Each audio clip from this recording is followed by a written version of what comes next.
Okay, we're live. We're Lori, we're Lawrence, and we're John today. And we got probably some more weird, interesting things to talk about. So John posed a question to Lawrence and I. And so I'm just going to start off by letting him pose it again for you all. And then we're going to talk it out, just like always. Hi, John. And How you hi, doing? Lawrence. Hi, Lawrence, Lawrence. before we get started. Hey, how you doing, Lori? How you doing, Lawrence? Hello, Okay. world. Okay, John, you're on. My question to the world is, what is the deepest, darkest, scariest dystopian future that we could possibly dream up, really to scare the shit out of people? Like something that is probably been dreamed up before, but we add our own little nuances because we're crazy and we investigate a lot of different details about things in the submatrix. So that's my question is to dream up the worst future, perhaps just so we're aware of it, and maybe just being aware of it, we can overcome it or sidestep it or whatever. Or see it coming? Or see it coming. Absolutely, yes. Okay. All right. Well, I'm going to start off my answer this way. When someone says dystopia, I automatically balance dystopia with utopia, and because they're opposites, they're yin yang, and both of them are to their extreme. Dystopia meaning, it's horrific against what you think life should be like. Utopia is your dreamy, heavenly idea of what you would like it to be like. And often when I've seen utopian ideas played out, they suddenly somewhere along the way start looking rather dystopian to me, because they, in order to have perfection, that means ultimate order, in my opinion. And when order starts to fall out, then that usually means someone or a committee or the majority or something decides what that order should be. And on top of that, order means sort of opposite of chaos. So when there is no chaos, it is no fun. It's you go automatically. It's like Groundhog Day, the movie. You just wake up every day and it's the same, and you do the same kind of things, and there's not a lot of room for creativity and for investigation and imagination and so on. So those are very human things, and then the opposite of that is dystopia. And in that case, it always seems like every dystopian movie I've ever seen played out, there is order, only it's under force and command of someone who's put that order together, always under this guise of it's what's best for everyone, and it keeps everything in order. Well, there you go again. Now we're back to order. So both ends of the spectrum of dystopia and utopia don't seem like anything I want to live under. And so I'm going to leave that there and let Lawrence take over, and then we'll come back and banter it around some more. Yeah, I mean, this dystopia, I mean, it's what we've got now. It's just going to get, they've been tightening the noose around our necks for a long time now, and it's now getting worse. So a couple of days ago, it came to note that in the UK at least, CBD oil is now been banned by the European Union. So you can't, women use it for all sorts of things. They use it for menstrual problems and menopause and people use it for all sorts of health reasons. But now, so at the moment, it's been banned, and we're in the UK. We have trading standards, which is the local council police. They'll be going around all the shops, making sure nobody's selling it and seizing it if it's still up for sale. And they've also said under the same legislation that they're going to be banning some vitamins. I think it's vitamin K, and also I think foods like chia seeds, which is really ridiculous. I mean, chia seeds are some of the most nutritious foods you can buy. So they're going to be whipped off the shelf. So, we're already in the situation where they're telling us what medications we can have. And now it's down to what food that you're allowed to eat. It's getting absurd. And then today, I was having a look at the news feed on Facebook, and this is in the States now.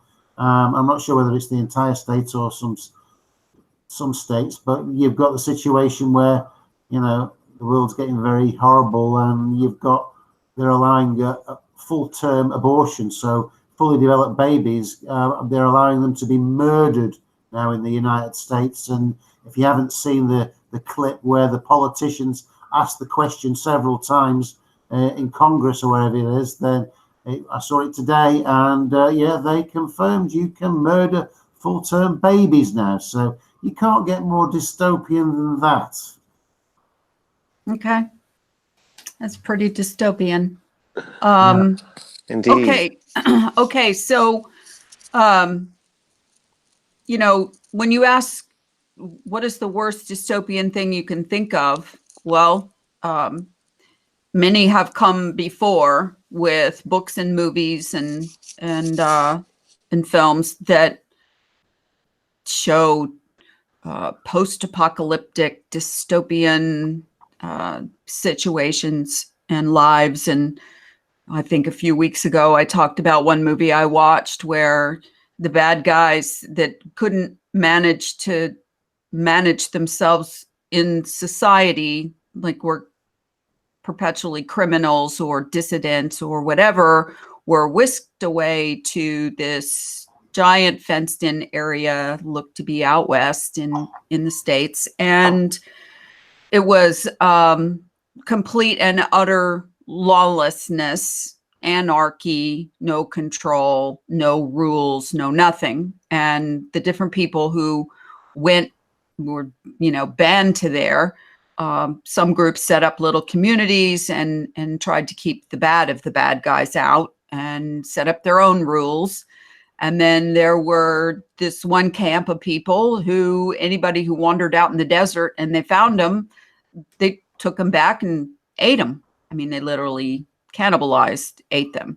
And so that was pretty dystopian to me. And I know what humans are capable of, especially the ones who have demons in them.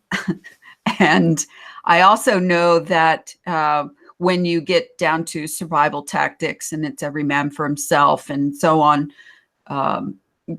humans can be pretty brutal to each other. So, I guess when I think of dystopia as a norm, it just seems like they play it out as anarchy, the kind that they describe on the news or the TV or the media, which is chaos, versus what anarchy really means. And it means no rulers. It doesn't mean no rules. It means no rulers. And so in that explanation or definition, I am an anarchist because I don't need to have any rulers over me. And I'm plenty happy to follow the rules if the rules make sense and aren't forcibly put upon me and so on. So I can, and I've seen this for a long time, John, as far as a direction that the United States, the Western world seems to be going.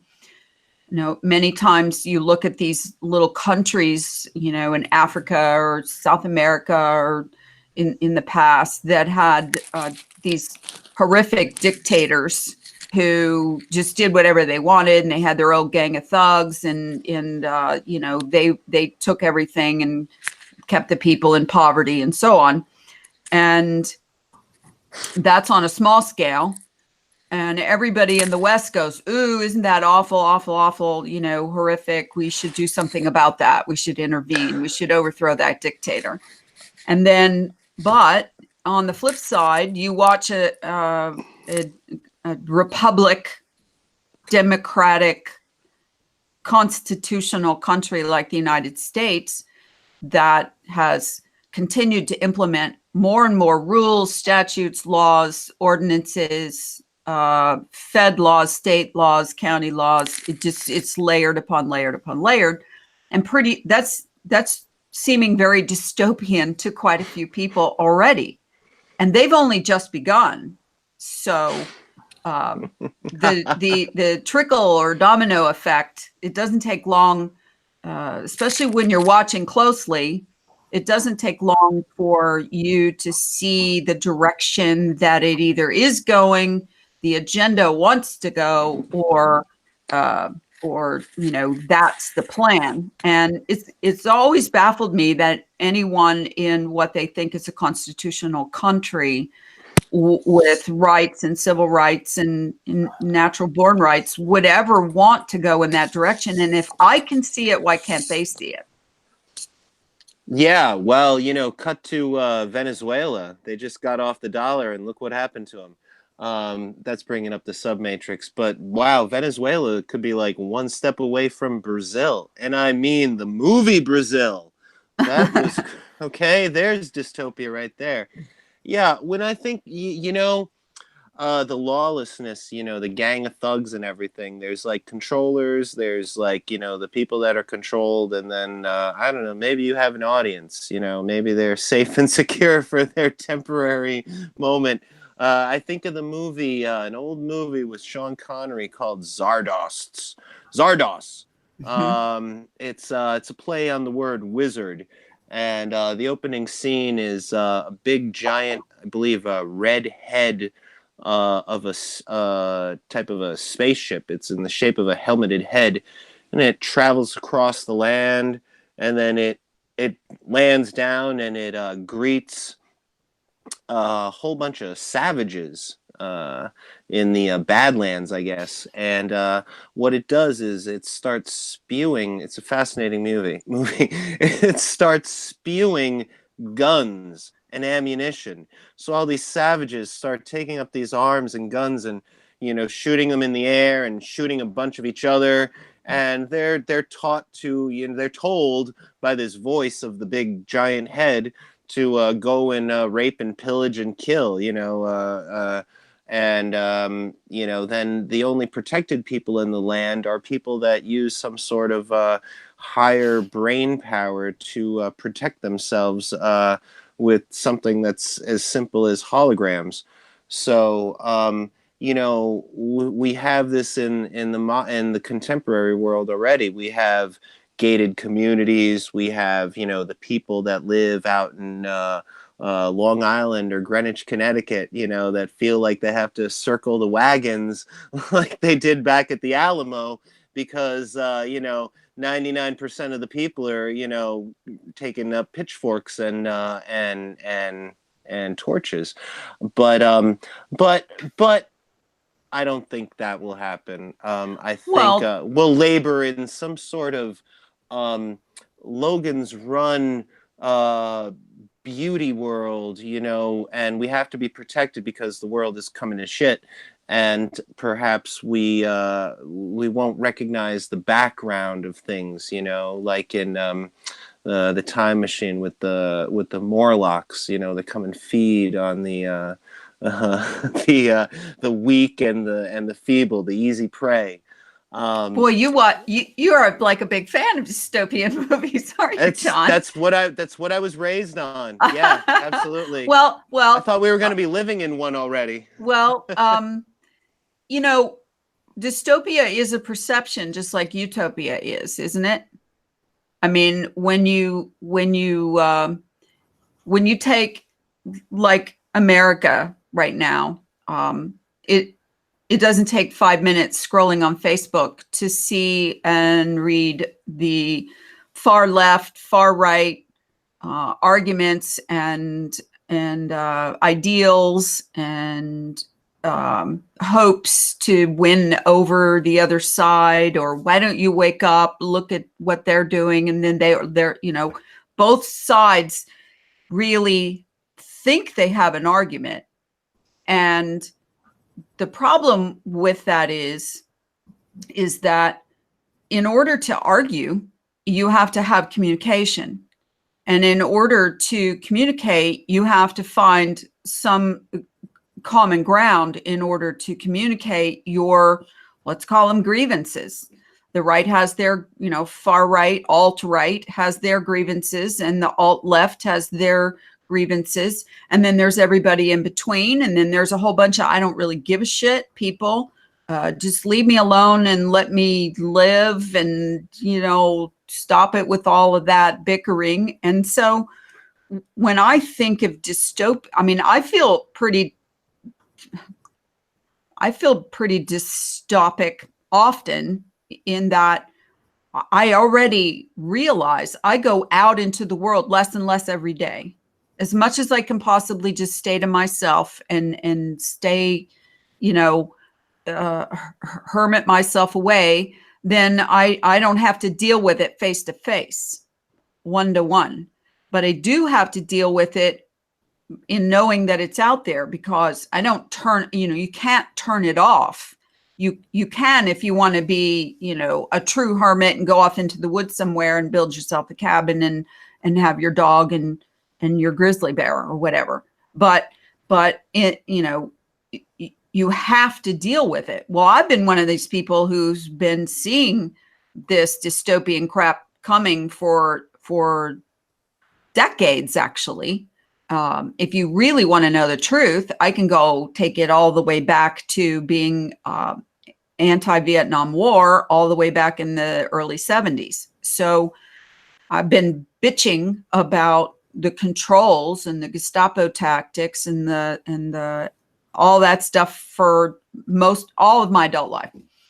Now, on the other hand, I have read as much as I can about utopian ideas. And I am an idealistic person by nature. So I try to see the good in whatever I can look for. And when I,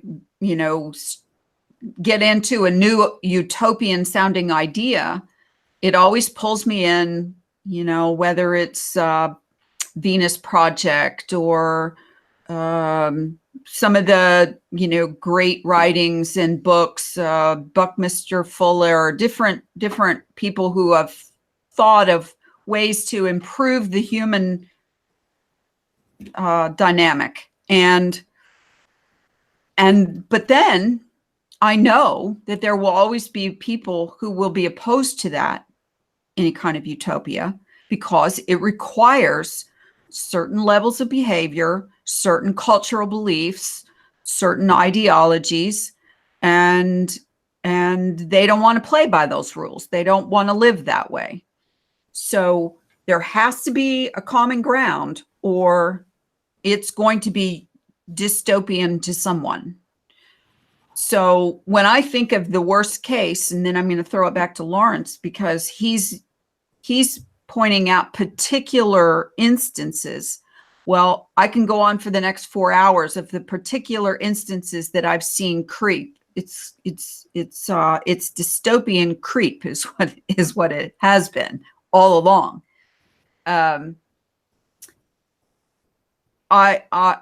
Many times I'm always comparing, and I see things like, oh, you got to have a fishing license. Well, Opie and Andy didn't have to have a fishing license. And then there are people out there who's Opie and Andy? Andy of Mayberry. Did you ever see the show? No, I'm not old enough to have watched that, really, because it's still on. You could still watch it. But if you don't have that as a balance of what it used to be like, there's lots of people my age, Lawrence's age, John's age, who lived with things when things were easier, when things were better than they are now. And we don't want to be reconciled to the old people telling back in the day stories, because if you weren't there, then you don't remember living it. We actually lived it. Okay. Just like I listened to my parents and grandparents talk, or not my parents, but my grandparents talk about the Depression era, and they lived it, and they told stories about what it was like. And I, boy, I'm glad I didn't have to eat soup out of a boiled boot. Must have been pretty crappy. And so each generation thinks their generation's got it better, but toys and internets and games and holograms and all this stuff and technology is just different. It's not better. It doesn't make life better. When life was better, you could do stuff without getting a license, permission, or looking for a cop over your shoulder every time you went out anywhere. So go, Lawrence. Yeah. What do you think about the counterbalance to dystopia, utopia, and is this world even cut out for a utopia? Well, yeah, I mean, we could have. You're never going to get a utopia because you've got our controllers out there. The people who set all the rules. They would all have to go.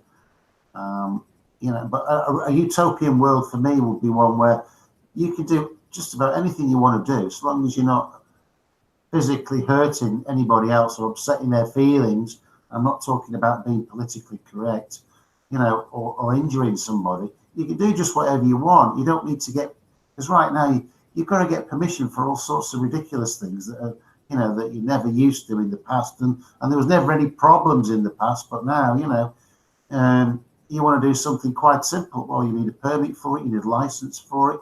You've got to get this product tested. People. And the thing, I'll tell you what happens. This is how crazy it is.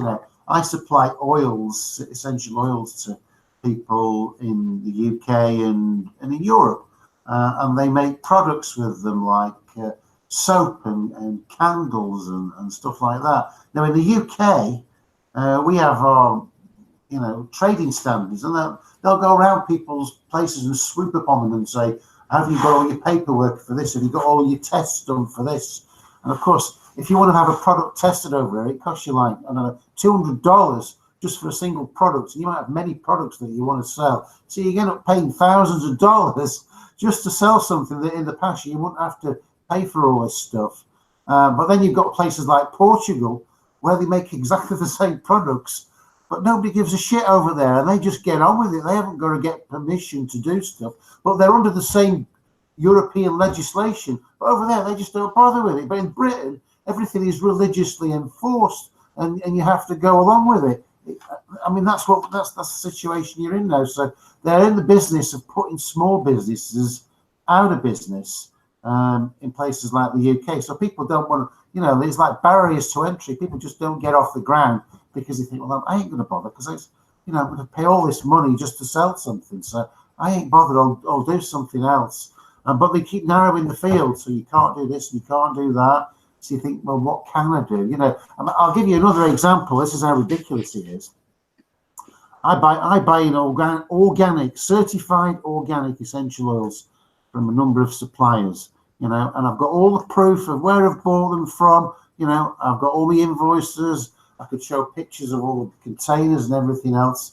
So I'm selling these. They are certified organic essential oils. So that's what I'm selling them as.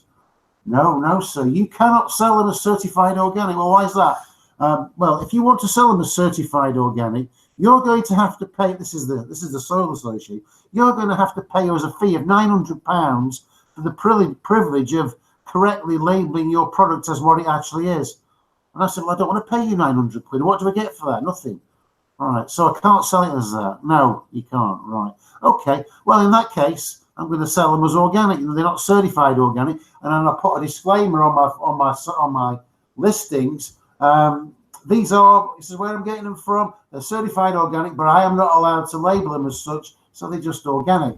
Next thing I know, this regulatory body, this self-appointed regulatory fucking body, gets trading standards onto me, and trading standards send me a letter, and they said, "Oh, I've got it here.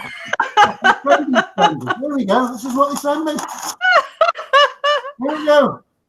Lawrence on a rant. Here we go. I have to have an application for the registration of a food business because they're telling me selling oils is food." And I'm thinking, oh, come on. So I end up getting to the head of this department and says, "Come on, what is this? Are you having a laugh? I'm selling essential oils. People are not eating them." So I went and got the definition of the European Union's definition of food, something that is reasonably expected that somebody is going to ingest it. And I sent him chapter and verse and says, "Look, if I have to do it, I'll get this bloody license, but I'm not paying you an annual fee to have this license to have a food business. You know, a frigging food business." This is how stupid they are. So, well, I mean, Lawrence, there you go. See, you could put, you know how everybody talks about the vaccine inserts? Yeah. When someone opens them up, they're like, you know, like 3 feet long and 2 feet wide, folded up like a map of the United States that you could actually go 3,000 miles. The whole thing would be on the map. And so you could print up an insert that says, "Do not ingest, harmful or fatal if swallowed," blah, blah, blah. Everything that you could possibly put on there that is a warning that this is not a food or edible or ingestible product, blah, blah. Okay. Now, in equivalent, I bought a blow dryer. I bought a blow dryer recently. Okay. And in the box, blah, blah. Now, as a backstory, I was a hairdresser salon owner for 16 years. Okay. So I know about blow dryers, but all the rest of the people out there might not know about blow dryers. So on the labeling, it says all of these warnings about don't do this and don't do that, and you can get burned and so on. And on the label that was stuck to the cord that you would have to melt off or cut off because it's like wrapped and glued and hot heated, it literally has a picture of a person in a bathtub holding the blow dryer with the circle and the no through it. Okay. No use blow dryer when in the bathtub. And I'm like, oh my God. The only reason why they would have that on there is because somebody probably did it and died. Electrocuted them. That's actually pretty good that they actually have an image showing it. I mean, that's actually really good. A good graphic. That's a good graphic. But then the point is they kill themselves. They use that one numbnuts who did that. I mean, not just blow dryers. Don't take the radio in the bathtub. Don't take the toaster in the bathtub. Don't take anything with a cord connected to an outlet in the bathtub. Now, do we have to label every single thing because there's that one moron out there who did it? Somebody trying to have breakfast and take their bath at the same time because they're running late for work and they're having their toaster pop-ups. Well, see, in a dystopian future, they would label all these items as, such, and they might label them with maybe not so much emergency labels as we do in our contemporary society, but perhaps they might label them, "Hey, do you want to kill yourself? Use this. Throw it in the tub. There you go." Sure. Well, I know. Okay. Automated suicide. Boom. Okay. Done. Well, you know the risks. You can't sue once you're dead. That's the dystopian genocidal future. Okay. But Well, it takes all okay. kinds. So Anyway, there again is I that. hadn't finished my story. I hadn't finished. Huh? I just had a point to make. I hadn't quite Oh, finished my go. story. So I'm talking to this guy on the council, and of course I said, "What put you onto this?" And it was this regulatory body who contacted the council out of spite to me because I was still selling things as organic, not certified organic. So I'm speaking to this guy who's in charge of trading standards or whatever it is in local council where I am. I said, look, if you start making me get a food license to sell this stuff, do you know what I'm going to do? I says, I'm going to go around every turf supplier, you know, the garden turf. I says, that's grass, isn't it? I says, cows eat grass, humans can eat grass. They're going to have to get a food license to sell grass, to sell turf, because that's just as much food as my oils are. So you have a good think about it. If you make me do this, you're going to have to go on that because I'm going to put in an official complaint that they haven't got a license to sell food. Anyway, they came back a week later and he rang me up. He says, you know, Lawrence, we've had a good think about it, and we don't think your customers are eating these oils. So you can forget about this form that we've sent you. You don't need to fill it in, and just forget all about it. Good for you, Lawrence. Good for you. Stop them in their tracks. Yeah. But Yeah. the problem is, what about Bloody all the other bureaucracy. 99 people that got that form who either had to give up their business because they're compliant type people, okay? They don't go the step you took with the logic and the questioning and so on. And so, and the sort of veiled threat that you used, anybody who sells anything that can be ingested. I mean, there are people who eat dog food and cat food because they're starving or for whatever reason. And so what, does all the pet food stores have to have a food license for human consumption? Now, we could point out stuff like this one after the next after the next. The point of the matter is, one of the reasons why, and I don't know why you guys started investigating flat Earth, but I started investigating it because I suspected there was a universal lie there, that we were being lied to. Now, if they can lie about the shape of the Earth and space programs and NASA's and all the other stuff, what else can they lie about? You can't even get a lot of people to look at that lie without going crazy on you and calling you stupid and ignorant and so on, kooky. And so how are you going to get people to understand or question that we're headed for this very dystopia? I can't even tell you how many times I've used the term Hunger Games in the last, however, since it came out. I saw it when it first came out. And it's probably been a decade.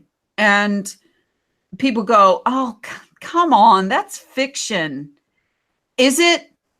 When does it go from being fact to fiction, or fiction back to fact? Or when do you start to notice the signs of, if this happens and that happens and then this happens and then that causes this to happen? Which one of those are you going to catch on that after all that happens, Hunger Games?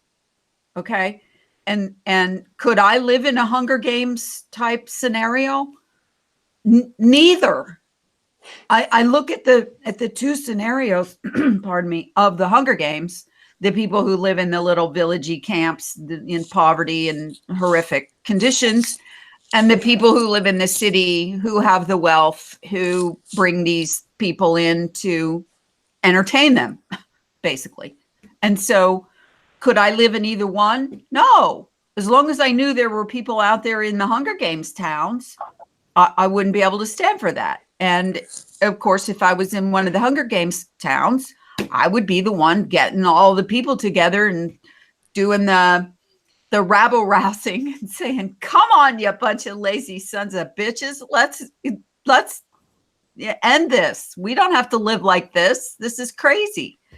And so then I would be shot and killed, and that'd be that. Well, you know what? Let's say that the utopian world relies on everyone, having a certain understanding, about the way society is. And, for the most part, let's say, society works. Let's say if you had a society that really worked for more than half the population, you could really convince them that everything is really great. I mean, you'd have to convince half the population, just half, because just maybe 51%, but like, let's say in a dystopian world, it's not necessarily convincing people that things are so good. It's convincing people that things are so bad. That like in the dystopian world, no, there's going to be a boot on your face for the rest of, the future. That's it's convincing them that, no, whatever you do, you can't win. Just mired in bureaucracy after, right. And force. Yeah. It's more about right, the force. Exactly. Right. Exactly. I mean, exactly. I think about people, who 10 years ago lived a certain lifestyle. Okay. And then people 50 years ago, like I remember 50 years ago, moms stayed home and were a lot more of them homemakers. They were there for the husband and the children and keeping the nice household running. And the husbands went out and worked because that's the way it was. And they brought home the money and the wife provided a nice life for them. And all they had to do was work. Not everybody has to work. And a lot of the husbands thought that was good, thought that was fair, that they didn't have to do all of those homey things. And the wife did that. Well, then, you go back 10 years ago, a lot of people 10, 12, a lot of people had two incomes. Husband and wife both worked. They lived a fairly decent lifestyle, sent their kids to school, had things. The kid wants a new pair of sneakers or whatever. You could afford it. Now, roll forward 10 years later, and there is a greater number of people who don't even have it that good. Okay. So today is more dystopian than 10 years ago and way more dystopian than 50 years ago. Although, here's the twist. There's people in today's world, if you rolled back the scene to 50 years ago and put them in it with the evolution that they've been through till today, they would say, "Oh my God, if I were gay back then, it would have been horrific." Or if I were a single woman who wanted just a career and no kids and whatever, that would have been horrific. Do you see what I'm saying? So the farther people have gotten independent, that 50-year ago thing doesn't look so hot to them, right? They like it better now. So now you've got older people, younger people who don't know what that was. You've got this whole mixed bag of tricks of lifestyles. Which ones of those people are unhappy and why? Because that's what defines whether or not they think it's going dystopian on them. That's fascinating that you bring that up. I mean, especially considering America in the last 50, 60 years. Wow, there have been a lot of, let's say, sideline societies that have now been, emboldened and, let's say, legalized, in the terms of the state. So that's fascinating because, they wouldn't want to, return to, let's say, a simpler time because they associate the simpler time with, injustice and, mass persecution. For example, if you roll back the clock 50, 60 years ago, and you have a modern day gay couple, male or female, doesn't matter, and they wanted to live together and get married and maybe adopt some children 50 years ago, okay? They, no matter what town they lived in, they would have been met with serious pushback.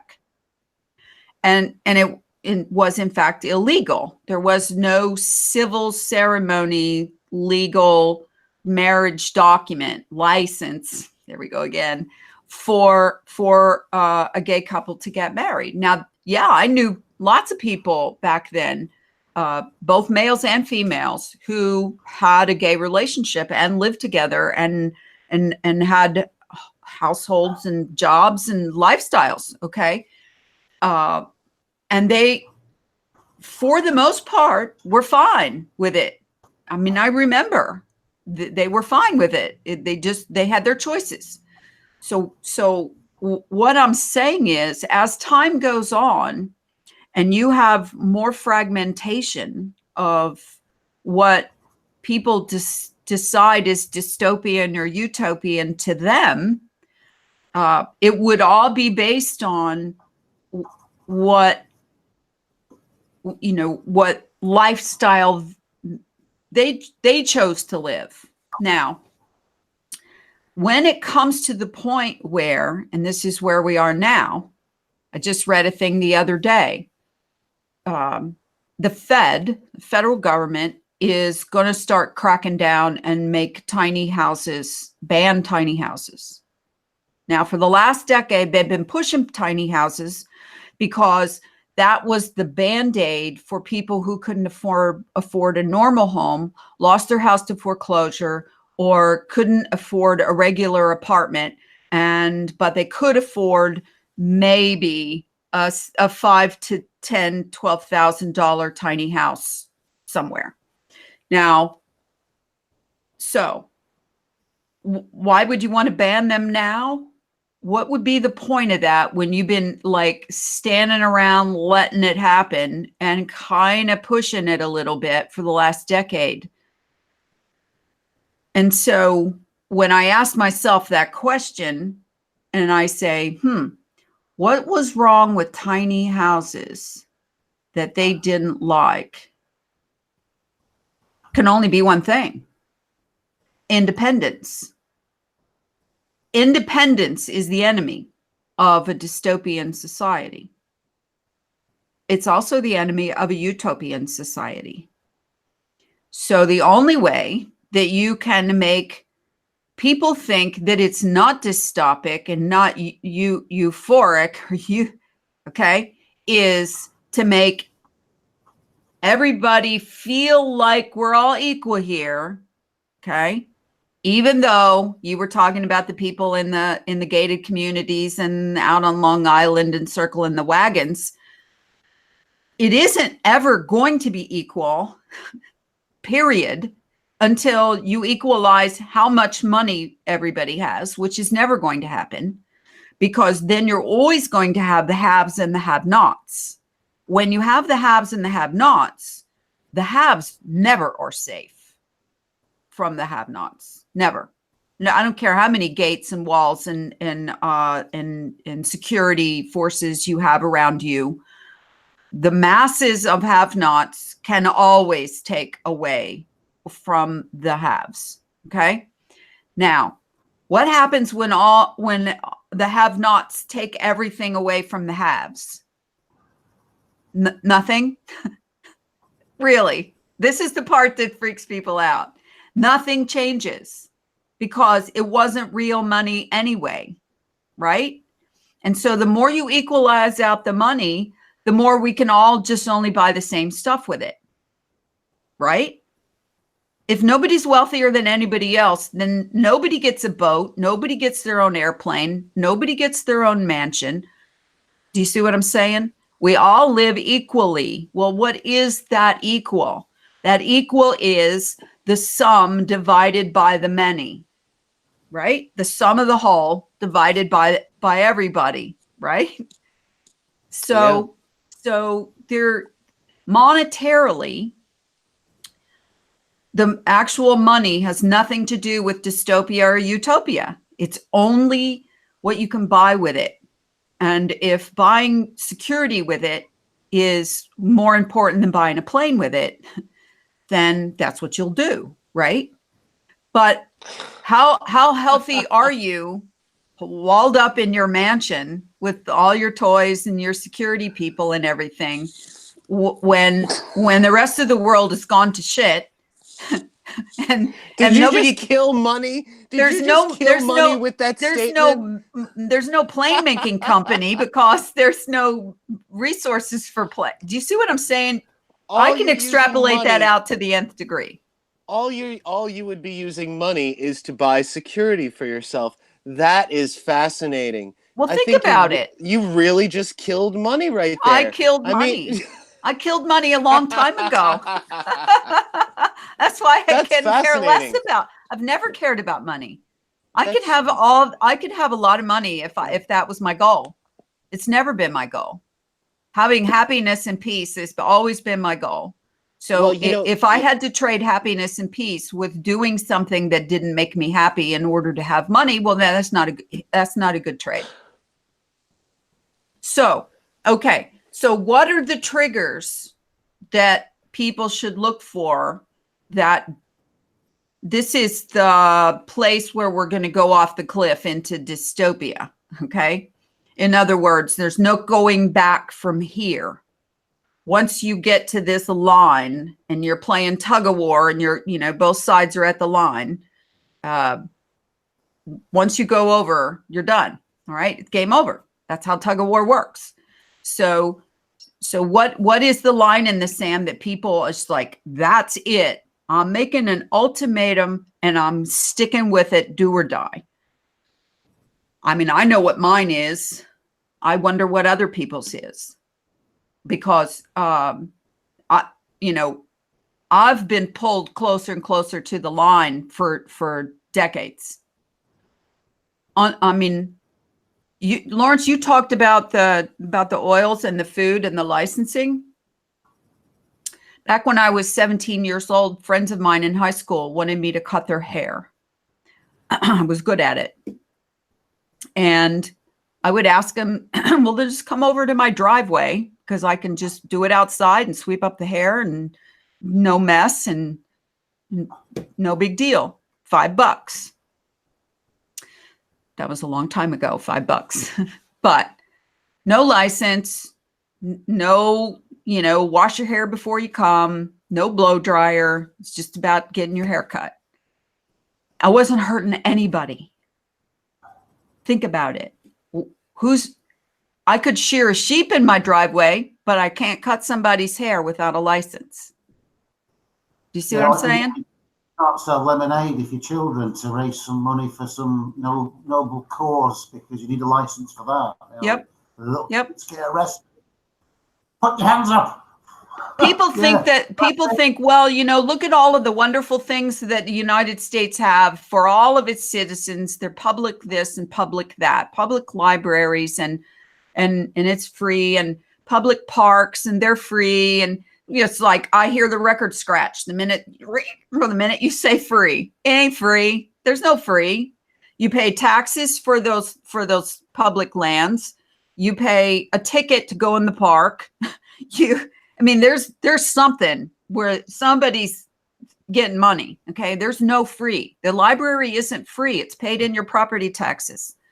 And so if you use the library like every day, you're getting more for your free than everybody else is, right? If you have children in school, you don't pay for school. You're right. You pay for books, you pay for, art supplies or whatever, but you don't pay for school. But everybody's paying for school. The whole community's paying for school. Okay. They pay the federal government and it trickles back down to the state and they pay the county taxes and yada, yada, yada. And so now how's it fair that you have 5 kids in school and I don't have any, and I pay just as much as you pay taxes for the school? Okay. And then people go, oh, that's so selfish of you, because you should want to educate your community's children by the kindness of your heart. What? Really? Why would I want to do that? But I send me 5 kids. I'll educate them for free. You want to pay me? You see how that can get all convoluted? Well, so federal government in the United States started out as intended to be very small. It had 3 main goals: protect the borders, manage this, you coordinate the states together collectively to coordinate the states, and what else? Make laws, judiciary, the 3 branches of government. Okay, so from that point, okay, so what? That was all the way back in. I don't think we had a civics something. class. I'm sorry. We didn't have a civics class. No, okay. We had social studies, but not civics. Most people don't know any of this because they don't even care, and they never learned it. And it don't matter. I don't care. I don't care who's playing football today. That's what they care about, right? And so, this is me not caring about who wins the Super Bowl, or that there even is a Super Bowl, or even better yet, that there's even Super Bowl ads. Okay, because most people that aren't watching it for the football are watching it for the ads. So add it all together. I don't care. So anyway, Lawrence, what's your line in the sand before you can't do it anymore? You can't put up with it anymore, and you have to do something. Yeah, well, yeah, that's the big question, isn't it? Because it's you've got our comfort zones, and it's where it pushes you over the line where your life's not worth living because they've infringed so much on your freedoms. So because they're doing it bit by bit, it's very difficult. It would take something quite drastic before people would go along with it. But that's what's happening now. They're taking everything away piecemeal and making life more difficult for everybody. You need permission for that, and if you leave your trash can more than 6 inches away from the curb, then you'll get a ticket for trash. That's what we do over here. If you park your car more than 6 inches away from the curb, you'll get a ticket for bad parking. It's like I used to go across to Europe a lot on my motorbike, going back in the 1980s, and I parked my motorbike in a bay for motorbikes, and it just went on the line a little bit, and somebody came and tapped me on the shoulder and said, you've got to park right exactly in the middle. And that's why, when somebody says to you, what's the definition of a Swiss anarchist? And it's someone who leaves off the zip code when they're sending the mail, because they are. You go to Switzerland, there is no trash on the streets. There's no litter. Over here and over where you are, there's fucking trash everywhere, in the cities. But over there, where's all the trash? There isn't any, because everybody's, when you're crossing the road, well, when I cross the road here, I just cross it. I don't look for some lights that say cross here and wait till the colour changes. I just cross it. But over there, there's fuck all traffic coming along. There's no cars, there's nothing. And they're all stood waiting for the lights to change before they cross the road. And I'm thinking, what's going on? And I'm over in Germany. I think, well, sod this for a game of soldiers. I'm crossing the road. And people look at you like it's something strange. Did you see what he did? He crossed the road and life hadn't changed. I'm thinking, well, that's right, yeah, because there's no cars coming. The logic goes out the window with these people because they have these stupid rules. And it's like that. And of course, you're just going to push you over the edge. I mean, if you can't function, you can't function from one day to the next, then you think, well, what the hell, what are you still got to eat and live and function, haven't you? I mean, the day that you've got to go and find a patch of land and grow your own food and everything else, or join a commune or something, well, yeah, there are people doing that now. But then you got all the commune assholes who want to make a utopia. Do you want to come and live with us, Lawrence? Do you want to come and live with us in Ecuador? We're setting up a community. You can do the alternative health for us. This is what we come up with. I had a guy. Seriously, I had this guy from Australia I'm not going to go into the details, but he made his fortune in Australia, and he bought a dirty, great big yacht, and he wanted me to go to he wanted me to be his doctor, right? Not that I'm qualified in any way, shape, or form, other than for natural stuff that I research. He wanted me to come and live on his boat with him, be his own personal, natural doctor, and he wanted me to go to Canada to go on a 2-week course on how to use a gun. Well, I didn't want to go. I didn't want to go on his boat and do that, but I could have done. But Right. The exchange with the exchange rate, you would have made a killing. This guy already sees the dystopian society, Right. and he's got a yacht with all these, 3 years worth of food or whatever, all sorts of alternative medicines on there that that Joe Public wouldn't normally have access to, and guns, and that was it. I have to jump in there, and you had me on the Swiss. I mean, you're absolutely right. Switzerland looks perfect. It looks like utopia. I mean, everything is perfect everywhere all the time. No, like you said, no litter. Everybody grows little flower boxes and has beautiful gardens, and you fly over Switzerland and it looks like the beautiful patchwork and so on. But if you actually go to Switzerland and you get out with the people, you marvel. Oh my God, the high-speed train is actually perfectly on time. This is incredible. Oh my God. But fall down and twist your ankle and have it all wrapped and want to go into this place, museum, and you can't go down the stairs because you have your ankle wrapped and it's killing you. And so you see an elevator that has, a little handicap thing on it, right? And that goes down to where all the other people are. Okay, so I'm standing there, I push the button, and this Swiss woman comes up to me and she looks me up and down like this, and she says, "Why don't you take the stairs?" And I said, and I lifted my pant leg up and I showed her the wrapped ankle swollen thing. And she goes, like, that barely deserves you to get on the elevator. Right.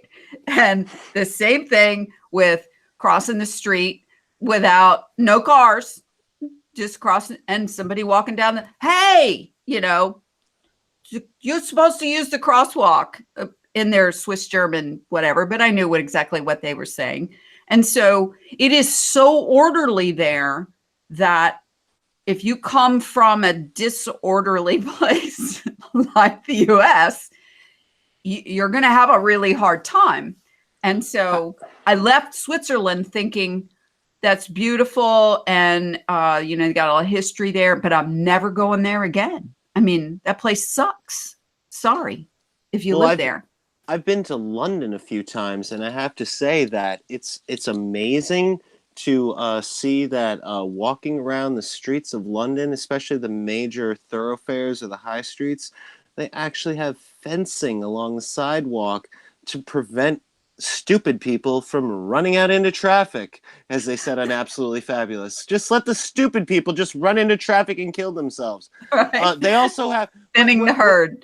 Well, yeah, but I guess for an international city, it's interesting since everyone drives on the other side of the road compared to the other world, that they also have "look left" and "look right" written on the side on the sidewalk, which is amazing. When you're about to cross the street, you know which way to look so you don't get hit by a car. Right. Well, because they're used to tourism and people doing the dumb thing from another country, right? Well, but they took the time to build a fence, which is amazing.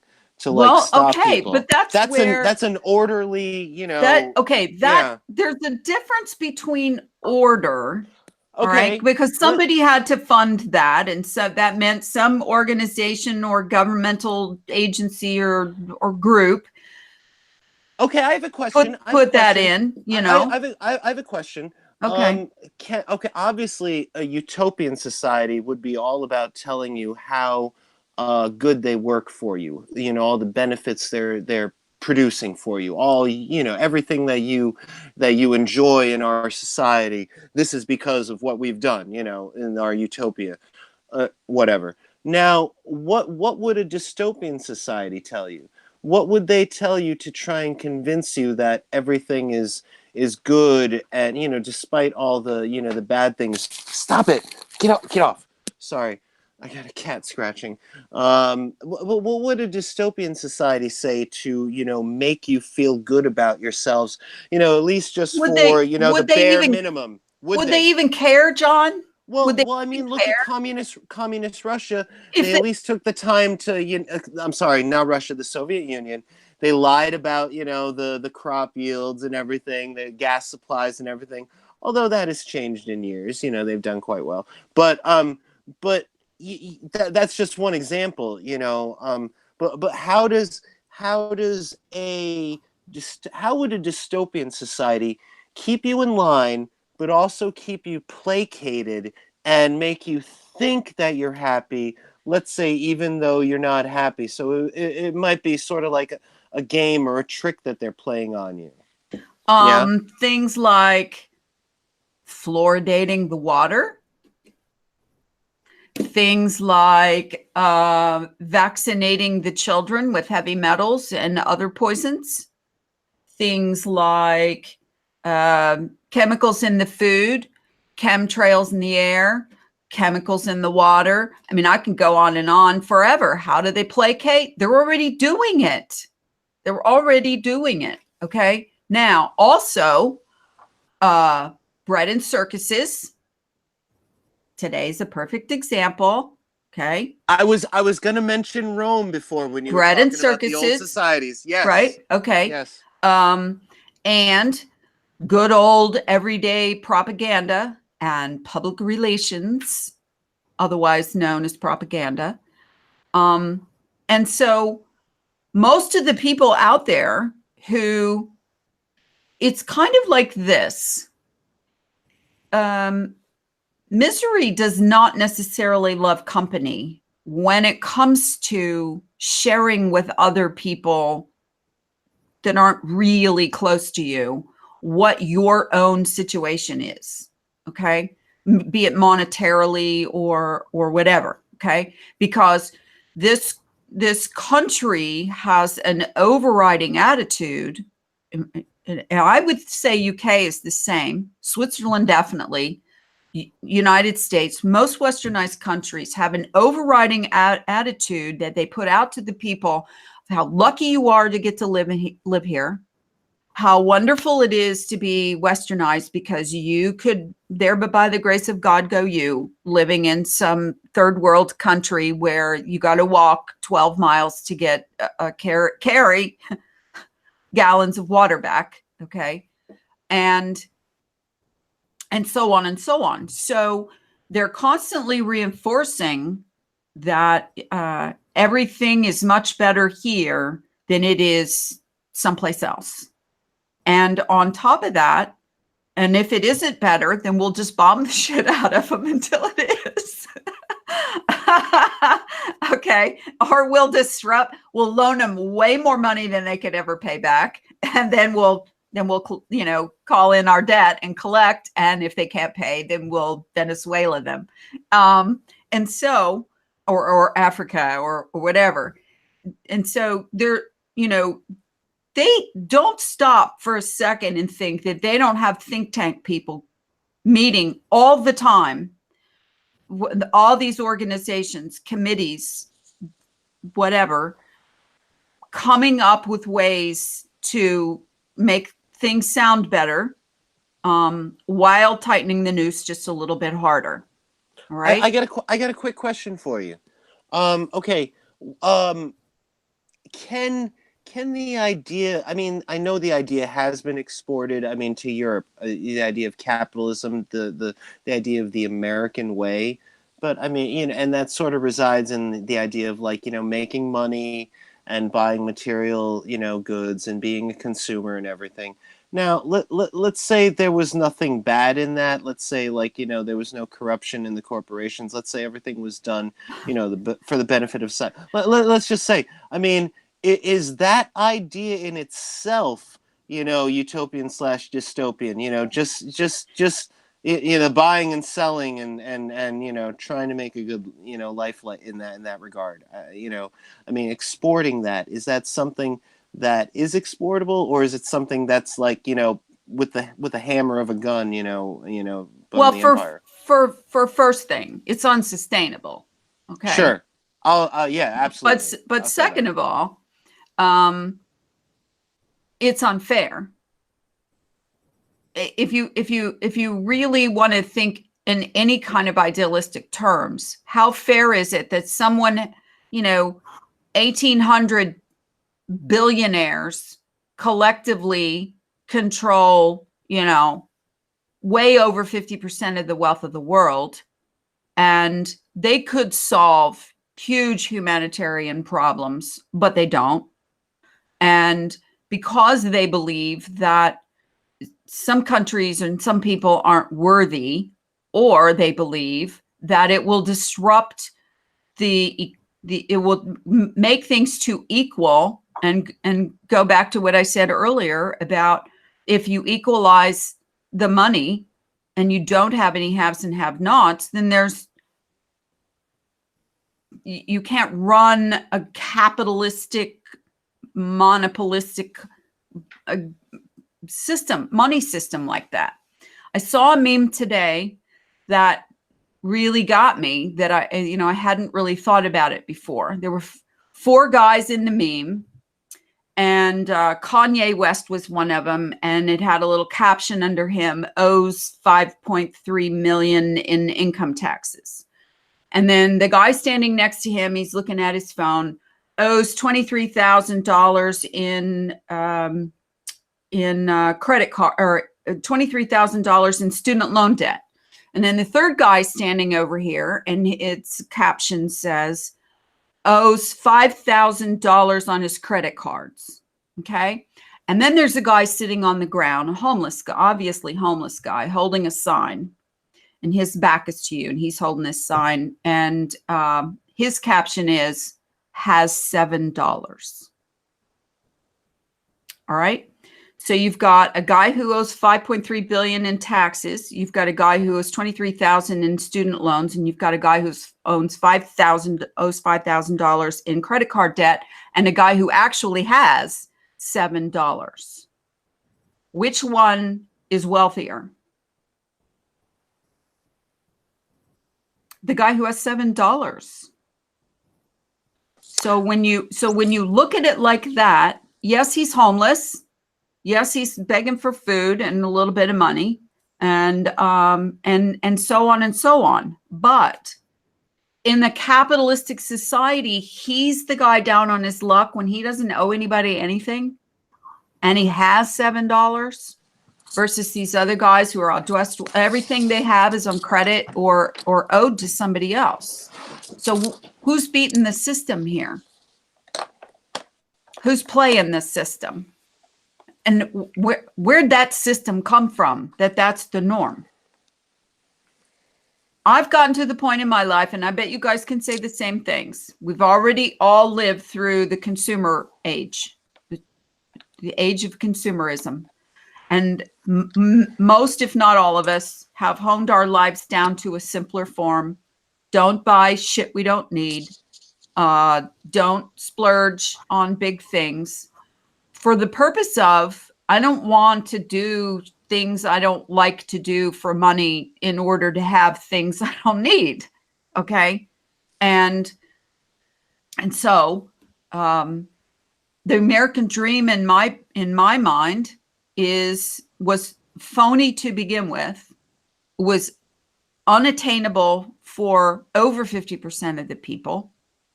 And it was propaganda, and people fell for it. Okay, I just have one other question. I actually absolutely agree with everything you said. You know, the dream only works if you're asleep, Right? As they always say, the big joke. Sadly. But when they say the American way of life, okay, we've come to a point where, you know, we have certain standards, as they might say in the UK. We have all mod cons, you know, we have all the modern conveniences of life. You know, we may be, you know, poor as fuck, but we live okay. But we We got eat, indoor plumbing and we got running yes, water and yes, heat. there's all, yes, there's all these things. I mean, yes, it could be better, and yes, there could be a more idealistic, you know, system, you know, involved with keeping everything going, you know, and it could be for all intents and purposes, it could be done for a different purpose, you know. It could be for the benefit of all mankind as opposed to, you know, the benefit of some mankind. But this comfortable way of living certainly seems like an ideal. We certainly don't want to go back to, you know, having to use the outhouse, having to, you know, go rely on someone to deliver milk or, you know, or water to us, you know, and they have to do it the hard way, you know. So we have this comfortable way, the 20th century way of living. You know, we're trying to extend that into the you know, the 21st century, obviously with our technology, and things are starting to get a little crazy because we feel like we can be gods of everything by automating. Then Yeah, why but yeah. why in every dystopian future movie do people live in cubicles in stack and packs where they rely 100% on a system for food, shelter, and clothing, They're convinced. and lifestyle? They're convinced. Is that better? Now I'm going to No. ask you a reverse question. Have Okay.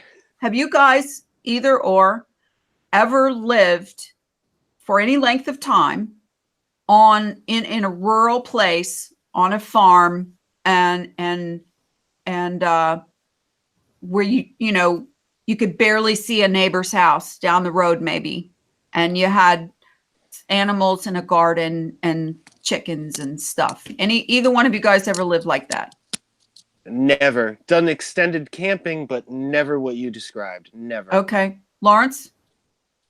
I've lived out in a rural location, but they didn't have animals in the garden apart from my dog, you know. But yeah, I wasn't in the city. I was about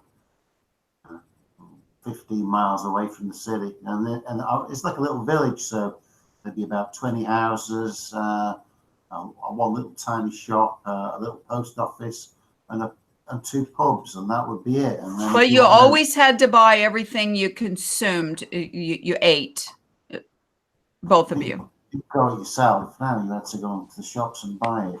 Okay. Yeah. Well, I can tell you my other half.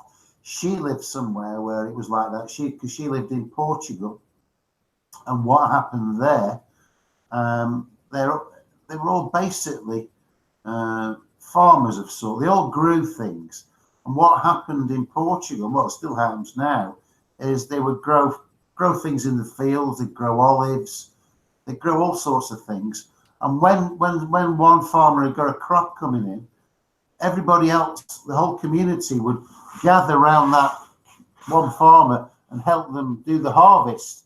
And the farmer that's harvesting he'd put on food for them while they were working, so they got fed one, you know, they put on some food for the day and drink while they were there.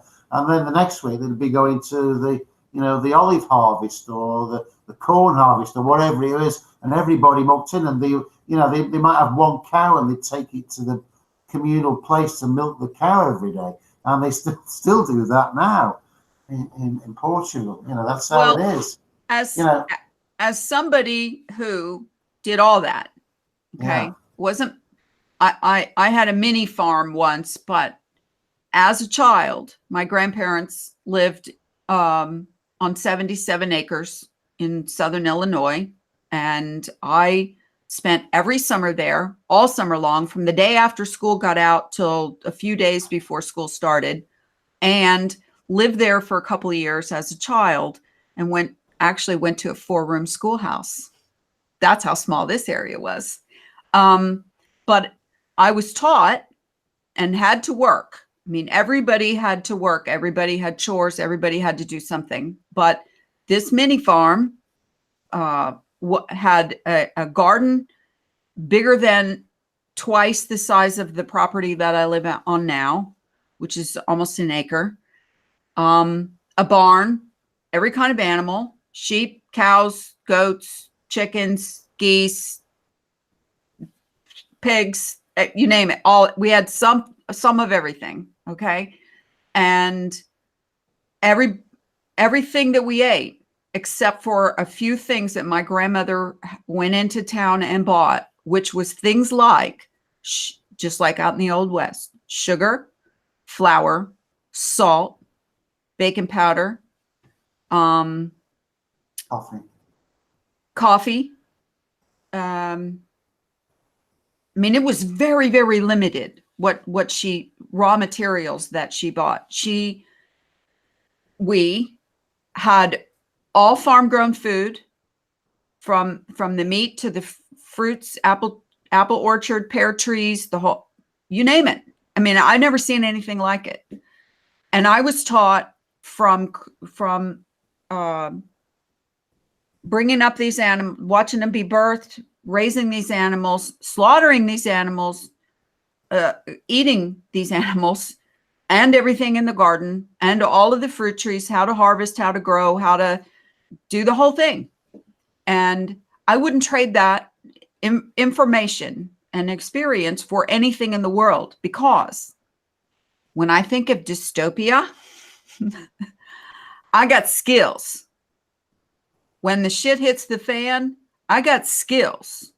I'm going to be one of those people that is going to be sought after to help the other people to start to grow food again and to start to, now that's post-apocalyptic dystopia kind of thing where, there's very few people left and people do help each other begin again, right? Would that happen in Hunger Games kind of dystopia? No, not necessarily, because where are you going to get the seed? Where are you going to get the animals to start with? And if you ever saw your old Robin Hood shows, the warlords of the area that you live in are going to come around and take their collection of the best baby pigs and the best calves and the pick of the crop and so on. So there's always an element if they're going to keep you down. Okay. And the whole purpose of keeping you down is so that you don't rise up. They're going to keep you hungry, so you don't have any energy. They're going to keep you placated with whatever, or they're going to work your ass to death so that you're too tired to do anything. Look at all the people that were, in different POW camps or whatever throughout history. There were always so many of them than there was of who's guarding them, right? Always. And yet, hardly ever did anyone escape. And if they did, one or two guys snuck out. But how many times did you ever hear of the entire camp storming the guards or whatever? Yeah, a whole first 5 rows is going to get mowed down with machine guns, but sooner or later they're going to run out of bullets, or you're just going to overpower them manpower wise. So enough of that. I think the idea that most of us have thought about it is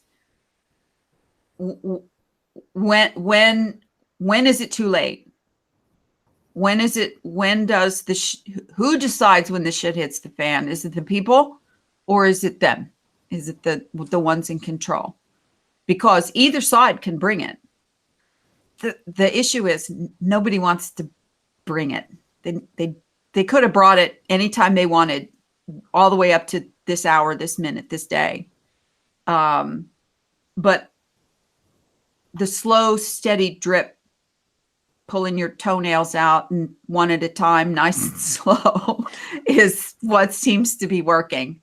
and they have enough information to know what are the triggers, what are the things that will make people push back.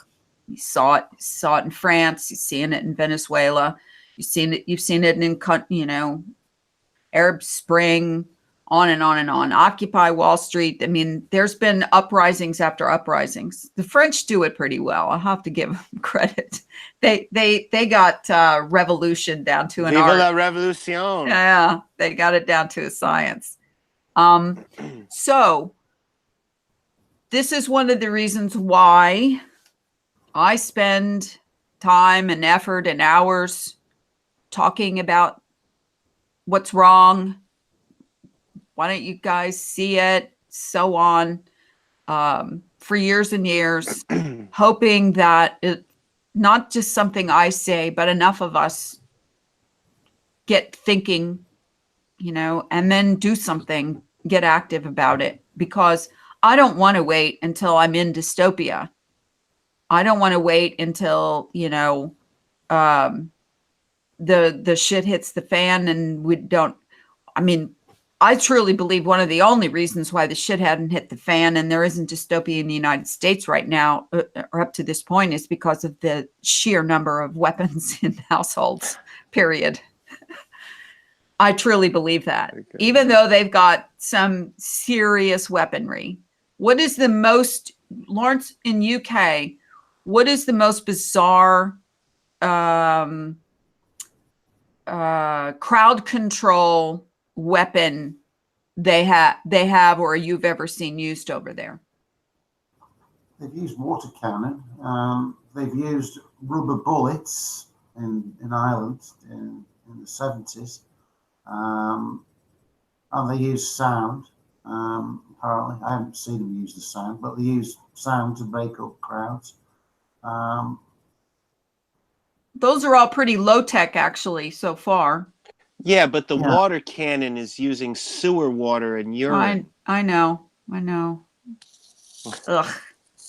Yeah, well, I mean, you know, I mean, people tear gas and stuff like that doesn't seem to be that effective either. They've been using that out the wazoo in France, and it hadn't slowed them down that much. Hey, listen, if the poor people of France during the Revolution of King Louis, you know, if they smelled so bad, they probably wouldn't mind being like hit by a water cannon like that. Okay? Probably not. It wouldn't even bother them. No. Situation where the police and everybody and the firemen and all the other people, they can see that, you know, that this way of life isn't working, and they say, "Fuck it, we're not policing it anymore. We're on your side," because that's how it goes in France. The police are, you know, they all march on the same side as the protesters in some of these other European countries, because they know it. You know, they know it's a big scam. But people, you know what? I think I've heard people say that because of the great, huge division in the United States, politically and ideologically, when you have people that are, some of the people who are as alt-right as some of them are, I mean, they're literally called neo-Nazis because they're fascists. I'm not doing those labels. The alt-left is calling them, which is where Antifa came from, or anti-fascist. And those two groups of people are as polarized as you can possibly get, as far as their philosophy of how things should be. And the more bizarre the left gets, and the more bizarre the right gets. I mean, that's what Charlottesville was about, was the alt-right marching and the Antifa showing up, and, you know, sparks flew. And it's interesting because Antifa has no problem with using violence. And I have heard several speakers from the alt-right side say, no violence, do not engage in violence. And so it's very interesting that what the alt left is willing to do, although mostly I've always just heard lots of screaming. And I can't relate to either side of this because I'm in the middle rational group who realizes that the only way to keep division from happening is conversation, actually talking to one another. Wars have ended with conversation. Treaties have been signed with conversation. Yeah, people storm out of the room and yeah, they say, we're done. This is it. We're not talking anymore. But then the next time they get together and they talk and they come at least to an agreement to have a Cold War. but that's only the leaders. Well, that's only the people in control. That's the ones who the people have elected. Now, if the people, and you know what? Across the board throughout history, no matter what anybody says, all leaders, whether they be elected leaders or leaders of grassroots, developments, always have one thing in common. They're charismatic. Always. It isn't that they have such, it doesn't mean that they have such, leadership qualities, so to speak. They surround themselves with the right people and they're very charismatic and they say all the right things and they get the emotions of the people invested in what it is they're saying. Right? Okay. Yeah. I mean, you don't have Martin Luther King's without I Have a Dream speeches and stuff like that. I mean, every single one of them has Gandhi, all of them. And so whether it's your guy or not your guy, as far as what their philosophy is they're preaching, you have to agree that most people do not want to be the leader. They want somebody else to do whatever it is. They want someone else to be the front man. The one talking the talk and walking the walk and facing off with the enemy. And they'll, yeah, you go, I'm right back here behind you until you turn around. And doesn't that always turn out to be the problem where the guy who turns out to be the leader tries to screw everyone in the compound, well, right not before always. the tanks blow? Yeah, not always, but in many cases, yes. It depends on what their own agenda was. Well, you have a leader who's elected who doesn't want to be the leader, and then you have. Whoops, sorry.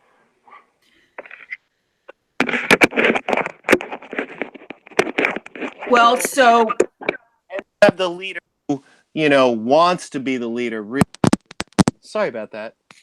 It's okay, John. Lots of static, no problem for our listeners. Yeah, okay. Now wait a minute. How many people can you name in history who have been the leader who didn't want to be? Perhaps George Washington, maybe, from what we were told.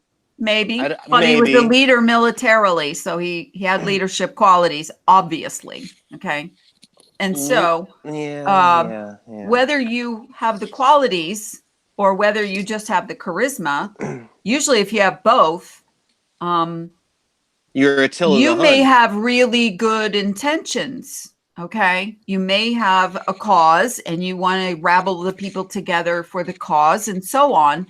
But what always seems to happen is power corrupts and absolute power corrupts absolutely. And there you go. The whole thing gets corrupted somewhere, or you just lose and you're on the wrong side. But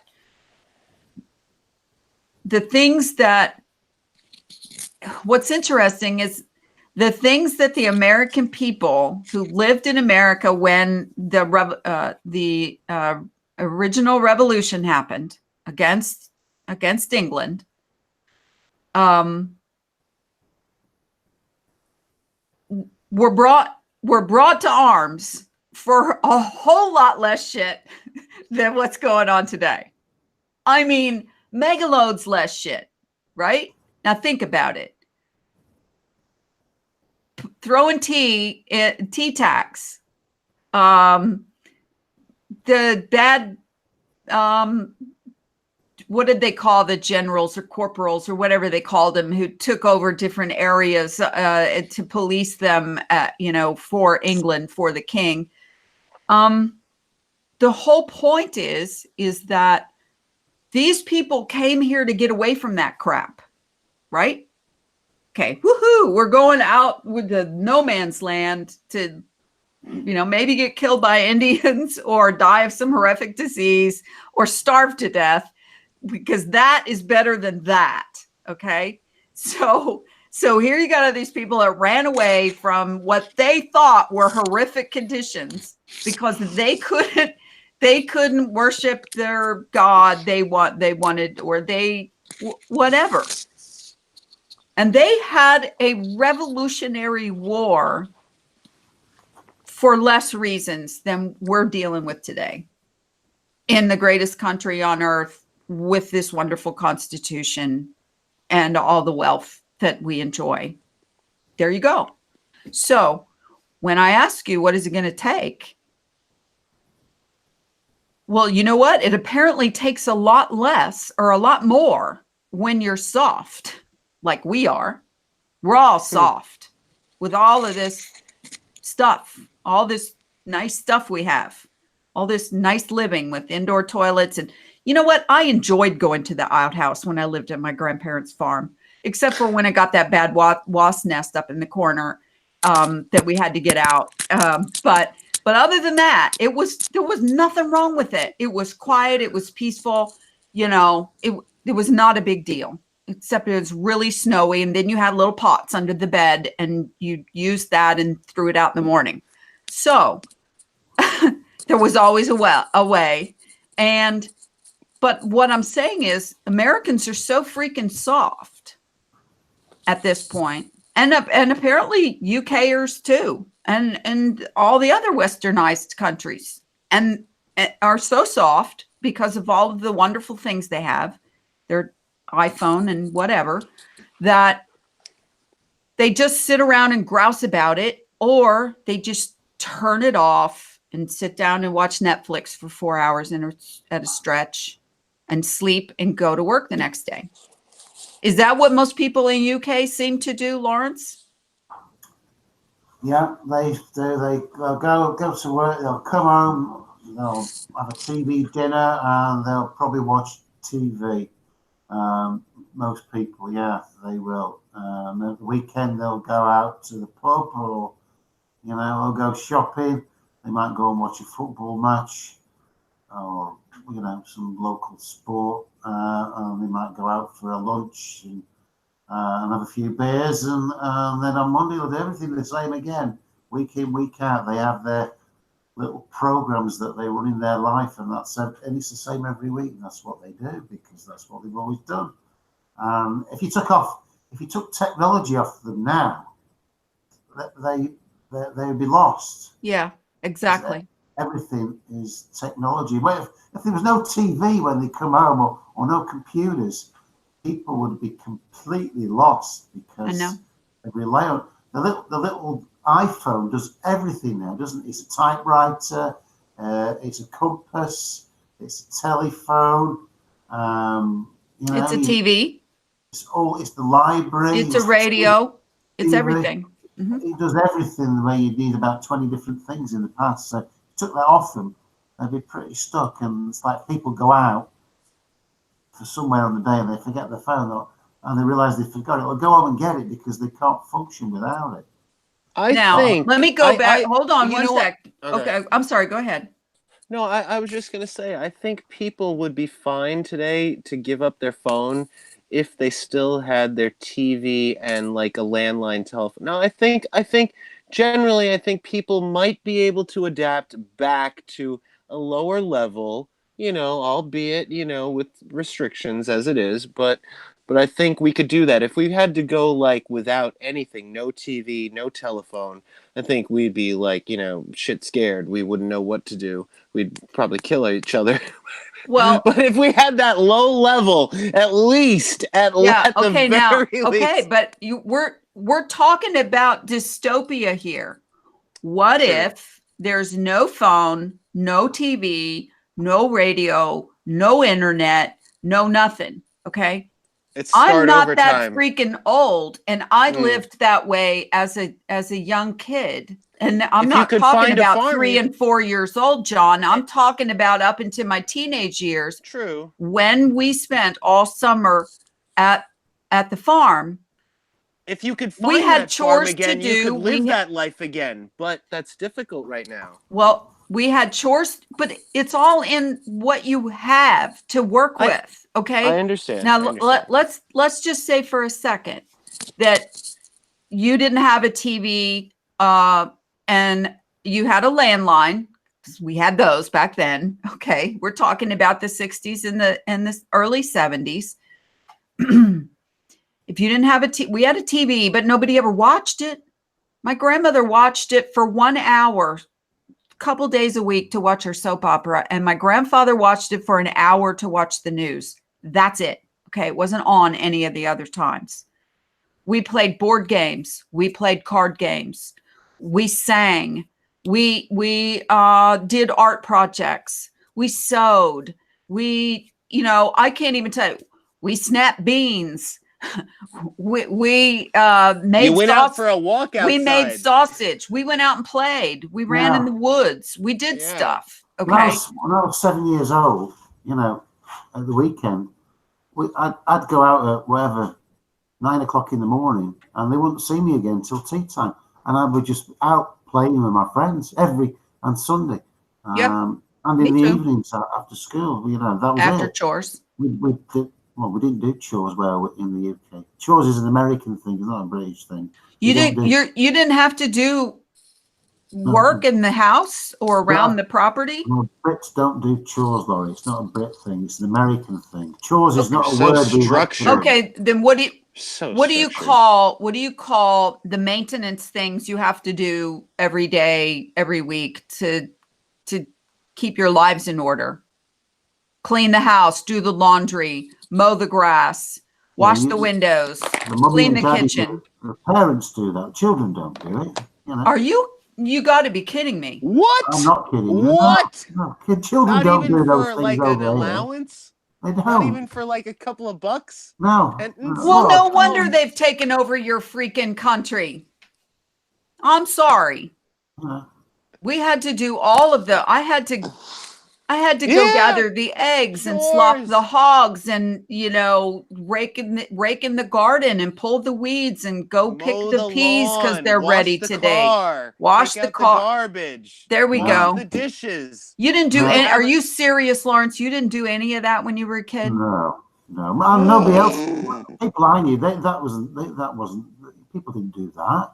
Vacuum the house. Vacuum the house. No, my mum used to do that. My dad. Who cleaned the toilets? Who washed the clothes? My mum. God bless you. My mum didn't go out to work, so she stayed at home and looked after the house. My dad went out to work, and it was the same on the street where I lived. Where was it? When did you have your first job, Lawrence? To get money.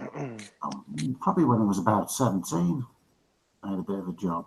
How did you have money to buy things when you were a kid? When you wanted to go buy candy at the candy store or a new bicycle? My mum and dad used to give me some money. Oh, okay. I didn't have to do any chores for it. They just give you money. You know what? If you and I would have lived in the same neighborhood growing up, I probably would have beat you up. No, you wouldn't. I'll tell you what. I would have called you that lazy rich kid down the street. They didn't have to do anything. We didn't have a telephone till 1971. So we weren't rich at all. Well, wealthy in that you got that many more years and hours to play than I did. I didn't get enough hours to play. Maybe that's what's wrong with me. I didn't play enough. I learned how to use the laundry, the washer and dryer to do laundry at like 12. My father never learned how to do it. We used to do sports, so when I was 12, 13, I did all that too, Lawrence, and rode my bike and played. And lacrosse and football and squash and all that sort of stuff in the evening. Or you'd watch a bit of TV. you know, or you'd play whatever games that were going then. But you didn't get on with chores. You didn't start washing the dishes and mowing the grass and you know, cleaning the house. That doesn't happen in the UK. Wow. Do you know, Lawrence, that Wow. I had to wash dishes so young that I had to stand on a step stool to reach the sink at the tap and wash the dishes, and then hand them over to my sister, who's always also standing on a step Drying. stool to dry them, and then Yep. together we put them away. That's how young. And we weren't poor. We were your average American earner family. Okay. Yeah. So Well, I don't do the dishes now. I have a cleaner. Dystopia is looking a whole lot. I'm not rich, you know, but I have a cleaner that comes twice a week because the house gets in the right tip, and she cleans the entire house. She clears all the mess from my oils business. She clears my work area, you know, because she just gets a complete tip. There's all rubbish on the floor. She has to sweep it all out. She has to clean all my glassware. She has to clear out all my stock room and restack it. She does the bathroom, the bedroom. Well, obviously you make enough money that you can pay someone to do all that, which is fine. That's not the same issue here. I still don't have a dishwasher. Yeah. I have one, but I don't use it. Dystopia is going to be a whole lot shittier for you, Lawrence, than it is for me. No, I'm just telling you right now. I have to wash the dishes. It's not, you know, it's not a particularly good skill, you know. And I know how to cut the grass if I want to cut it and get a lawnmower out. But I took all the grass up, so we didn't have to cut it, you know. So it's all gravel now. Well, that's okay. Well, that's fair enough. Fair enough. okay. In a dystopian future, we're just going to be living in glass cubes. There's not going to be any grass to cut, and everything's going to come in like, you know, something that can be incinerated. Yeah. Stack. Right. Yeah. That's all going to be stack and pack, or good or bad. You know, or grass huts. I don't know, tents. I don't know what they'll provide for everybody. But well, how many people in America now? Because you know you were more in touch with America. How many people have lost their homes and are living in tent cities and in woods and communities where everybody's homeless? How many are you talking about? No, millions, Lawrence. Millions. How many millions? Has anybody put a number on it? Look at the state of California. Everyone's moving out. Nobody knows the number because all of these people are off the grid. Yeah. Nobody bothers to go around all the little homeless camps all over the place and find out who they are, because they're all going to run away anyway. They don't want anybody to know who they are unless they've already applied for this, some kind of assistance or system or something. I'll tell you what shocked me, because there was somebody in America and they got an old school bus and they turned it into a home. And the rents that you pay over there are totally, people were paying like, you know, $1,400 a month to rent a little house, which is ridiculous. That's the average rent in the United States right now, Lawrence, is $1,400 a month. Yeah.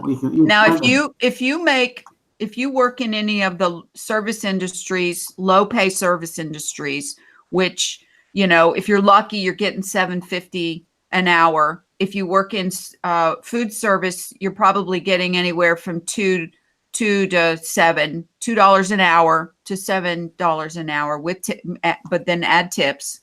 And you add that up for 40 hours. Your housing cost by every standard in every westernized country is 1/4 of your gross income. 1/4. So if it's $1,400 a month is the average rent, that's 1/4. How much does that mean you need to make a month? You're treading water. You can't make that at $7 an hour. So you know what's happening is people are doubling up. Those who still have a roof over their head, they're doubling up and living with 2 or 3 people. And that's the only way they can afford the rent. If they'll rent a 3-bedroom house for $1,800, $2,000 a month, and each of them will pay their $750, $800 for the rent and utilities, and they'll and that's the way they live. And it's the chipping. Yeah, and Lawrence, 40% of homeless Americans, 40% of homeless Americans have 2 to 3 jobs. Mm-hmm. So just consider that fact. 43% and they're still homeless. of the homeless have 2 to 3 jobs. Well, That's a problem. How many empty properties have you got over there? Lots. More empty houses than there are homeless. Wow, Yeah. how crazy is that? And what's happening to these properties? Nothing. They're just sitting there.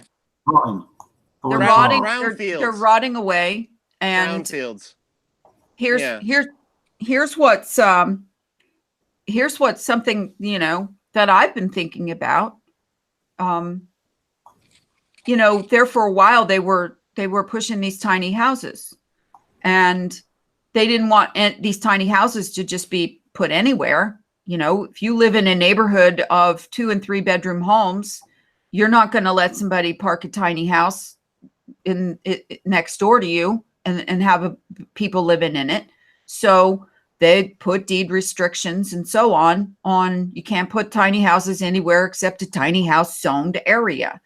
Well, few cities were making tiny house zones and putting in little roads and, utilities, and people would park their tiny houses or build them. It depends on what you're talking about, a trailered tiny house, a tiny house on wheels, or a tiny house structure. Okay. But it had to be under a certain amount of square feet. And it had to have a minimum of, I think, if I'm not mistaken, 200 square feet of living space for one person, 1 or 2 people.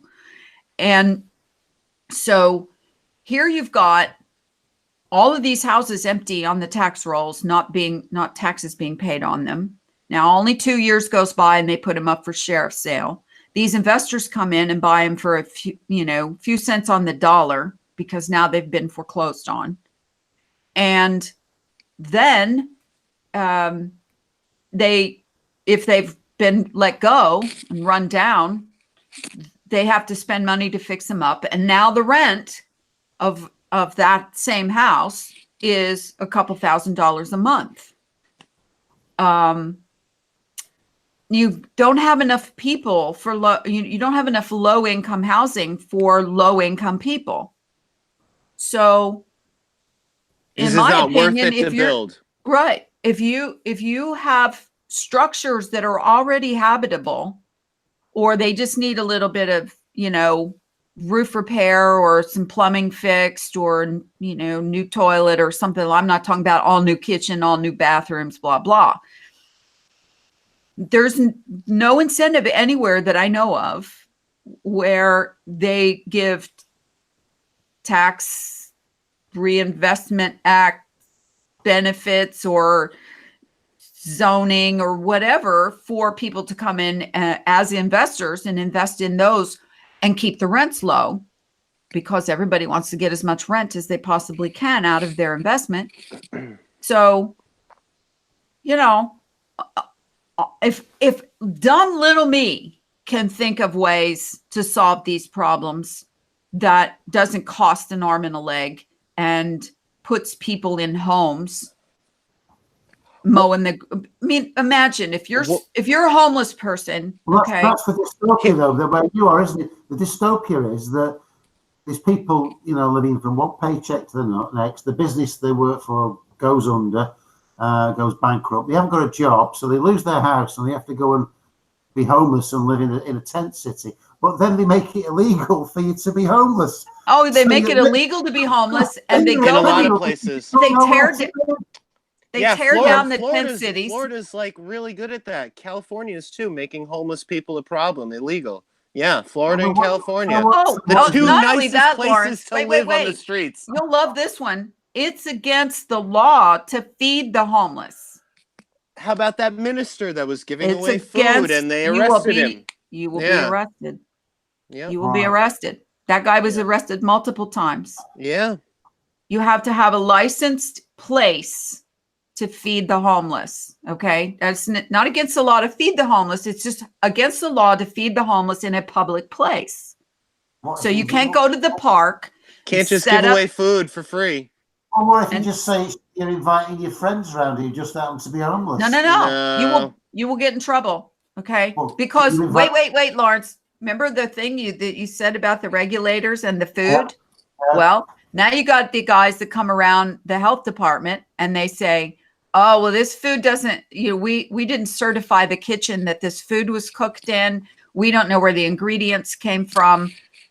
You're shut down. Right. All right. Well, okay. I'm over in the States, right? And I bought myself a house. And I go and make friends with all the local homeless people. They're my friends. So I says, why don't you guys all come round for lunch? And they all come round and I cook them lunch. Who's going to have a go at me? Nobody, because that's in the privacy of your home. Yeah. But what you can't do is you can't cook that food at home and then bring it to the corner fire station or the corner public park or somewhere where everybody congregates. Okay. You can't bring that food and set up tables and hand out plates of food to people. Well, they do that in the UK. God bless you. I'm sure they do. People do it here. They have, you don't need a license to do it over here as far as. Well, here's what they have to do here to keep from getting caught. And that is you have to, it's like, what was the traveling movable feast? we have you have to go to a new location every time to feed the people. In the town centre where I live, in the town centre, you've got people sat in shop doorways with some poor dog, homeless and hungry, and a little cap or something to put money in. And what people will do, because a lot of these people will just go and buy strong lager, strong beer, rather than food. They'll go into a shop and they'll get them a sandwich and a bag of chips or something, and they'll give the homeless people that. Now, are you allowed to do that where you are? Yes. Yeah, that's so, because yeah. that's homeless, isn't it? That's a one-off. Well, but here's what will happen, Lawrence. That guy hanging out in that doorway with that dog is going to have to keep moving around, because if he stays in the same place, he will be arrested for vagrancy. And a lot of these shops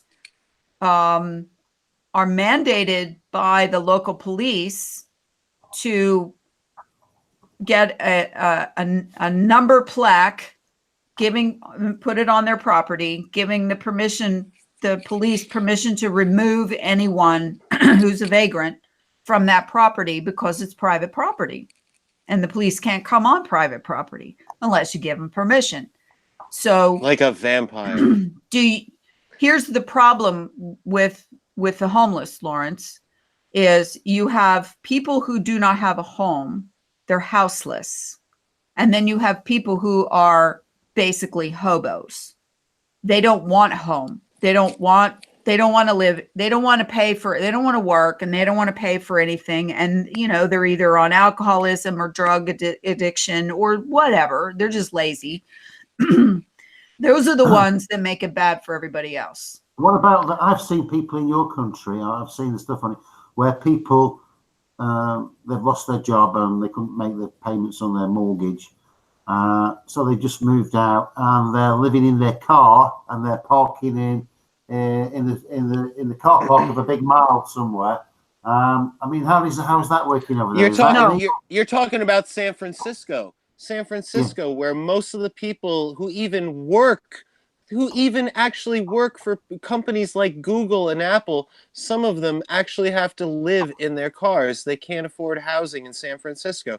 And here's a perfect, yes, utopia, dystopia. San Francisco is one of both, because, I mean, they, in the central city of San Francisco now they have a problem with homeless people pooping all over the place. And the city has to deal with, how do we clean up all this human poop? because people are pooping. There are apps now that And are they like won't, where to and they avoid won't, the poop. and they won't put public bathrooms anymore because they have the For cost, a plus they dollar. have the monitoring, plus they have to charge for it, plus. Yeah. Plus. Plus, And plus, so yeah. the only place Yeah. you have public bathrooms anymore is along the road where, you know, major highways where you have rest stops. Well, I've Hardly, been to. you don't see hardly any No, others.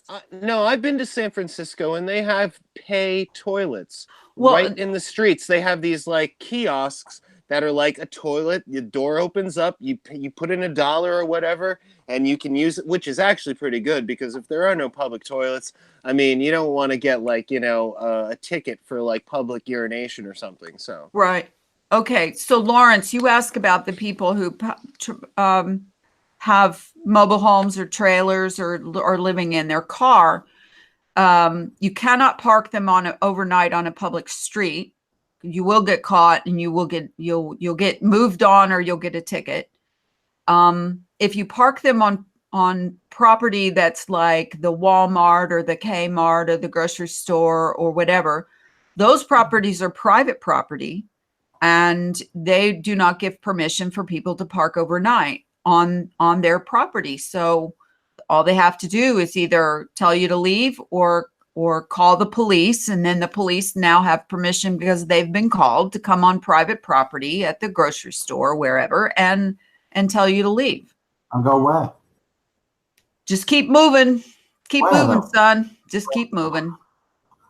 Now, back in the day, they would they'd drive you out to the outskirts of town and say, "Don't come back. We don't want to see. We don't see you they around still here." do that. Oh, They well, of course still they do, that. but we don't want to see you around here, these parts no more, you know?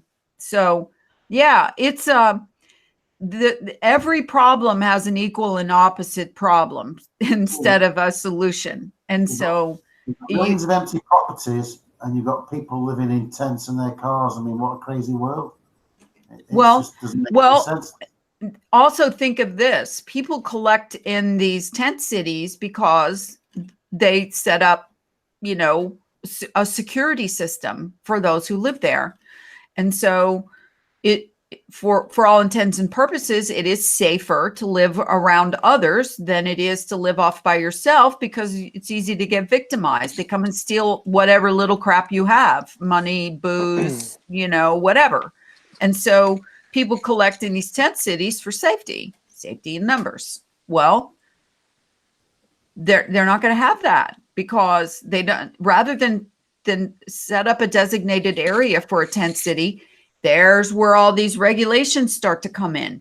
Well, now we have to provide water. Now we have to provide, you know, bathrooms and showers and sanitary blah blah, and nobody wants to take on that money. The city I live in a few years ago was literally named the meanest city in the United States to its homeless. I didn't even know there was such a designation, but we won. Okay. Sarasota, the meanest city in the United States to their homeless. wow. So now, you know, that you got a albatross hanging around your neck, your city council, county council people decide, their commissioners, they're going to have to do something about this, because you can't just keep moving them around. You can't keep kicking them, you know, to the curb. You can if you're a city like Philadelphia, you can take your mental homeless people, the people that have like mental problems, that have been stuck in, you know, institutions that are going under, and you can put them on a train and send them up to New York, and send them up to like anywhere, like on a train or somewhere. Well, you know what? It's fascinating how this happens. That's all fine and from good. Experience. That's all I've fine and good, this. John, until the, you know, Southern poverty law lawyers come after you, or the ACLU or whatever, and that will happen. The ACLU has offices or lawyers all over the country, and they'll come after the cities for doing stuff like that. But you know, they get a settlement for their little homeless, you know, person, and maybe they're not homeless anymore. It's funny, if you're homeless though, it's hard to prove a name and an identity. So like, when you have to like prove these sort of facts in a court of law, you can't really, say who you shifted here and Well, there. What's funny there is I remember the days in New York City going into Grand Central Station in the 70s and 80s. There were homeless people that lined the benches in the Upper Vanderbilt Hall. It was like the main hall walking into the station, then you walk down another rampway. They took out all the benches in the 90s. They took out all the benches in the whole place. The only problem still is that the homeless people congregate in the places that they need services, i.e., the bathrooms, to wash themselves, to go to the bathroom, Mhm. everything. And so it's still a problem in Grand Central Station. It's going You to know, forever be a problem, it John, is. It will. It will. There because there are basic services that people need met. And in okay, a utopian society, let's say all those basic services are met. Let's and say and in a utopian society, who pays for it? uh Where does the well, money where does the money come Well, from? I have to bring up right Every now. Well, okay. Bill de Blasio, the mayor of New York, is now, instituting, Medicare for all New Yorkers. And I have to say that universal basic income is probably right around the corner. And these are utopian ideas. They can be paid for because there are multiple ways of paying for it. If you It's just consider, it's I don't want I don't even need to get into it with the yeah, military budget. Yes, but it's socialism though, right? but it's also another way to keep these consumers living in the greatest city of the Do world. you want them there? That's what I you don't have to I don't want ask. to be What there. is That's the not agenda? me. No, But no, no. I feel money. like I'm screaming. No, no, no. Who the ones who want this to be the way it is or they would fix it? Think about it. I have an Who idea. who It's like wants it to probably be this way or they would fix it? the Bloombergs and the Rockefellers and the I don't And know, what the is that Trumps. agenda based on? Agenda 21, Agenda 23, It's not, probably. yeah, it's not my problem. It's not my bubble. And so if that's the attitude that you have, all you have to do is look the other way. All you have to do is ignore. And then the little people down here is like everybody's got some friend or knows somebody who is either homeless or about to be. I mean, I just heard of a woman in a group that I know all the people just a few days ago that lost her home to foreclosure, and her two dogs need a place to live. And the email got circulated around. Does anybody have a room or some place where she can stay? She can pay a little rent until she gets back on her feet. Well, most people can barely get by that are already in foreclosure within the group of the people that they sent the emails around to, right? So they want to help, but they're, it always comes down to every man for himself, right? Because now we're all so divided, we're all so split up, we're also, not communicating with each other except on Facebook and social media, which doesn't count at fucking all, right? Okay. For and sure. so and so there are no local, no, I'm not saying there are very few local groups that actually help. It used to be the churches. Okay. Across the board, it used to be the churches. I have a question. Is there anything in your state, the state of Florida, or even Lawrence, where whatever county you live in the UK, in England, I would say, are there, is there anything that goes for the commonwealth? The common, like they say in Massachusetts, the commonwealth, the common good. Is there any common law that, without a doubt, it doesn't matter, supersedes whatever, like, other higher law. Is there a common law, commonwealth in your state of Florida, or in wherever you live in the UK, Lawrence? Question to either of you. We have some places where they open up one day a week for the homeless, just like on a Sunday or something, but that's about it. Some of the churches open up on Sunday for the homeless. I used to live in Wolverhampton, which is near Birmingham, which is like in the middle of the UK, and there was a tramp, or you'd call him a hobo, and he set up home in the bushes on a roundabout where all the roads intersect, and he'd be on the roundabout begging and stuff like that, and then we called him Seven Coats because he wore 7 coats to keep warm, and the council felt sorry for him and bought him a tent. So we got a tent living, a tramp living on a roundabout. Where In a tent, and he's living in a tent provided by the local council. That's wonderful. Wow, that's bizarre. That they encourage that. And then we had people living in the grounds of hospitals in areas where there was hot air coming out of the building, and they set up camp there to keep warm. Well, my answer, John, is there are multiple NGOs. You know what that is? Non-governmental organization. Unfortunately. Okay. Yeah. And then charitable organizations like Salvation Army, for example, that have places, buildings, and you can stay there overnight. First come, first serve. It's about. Do you have a YMCA? It's about YWCA? It's about $10 a night, and I think they have one meal provided. I'm not really sure, but it's a soup kitchen type thing, and the nobody likes to stay there because the conditions are as bad or worse than just being out on the street, pretty much, unless it's really cold out for Florida. That's 40s.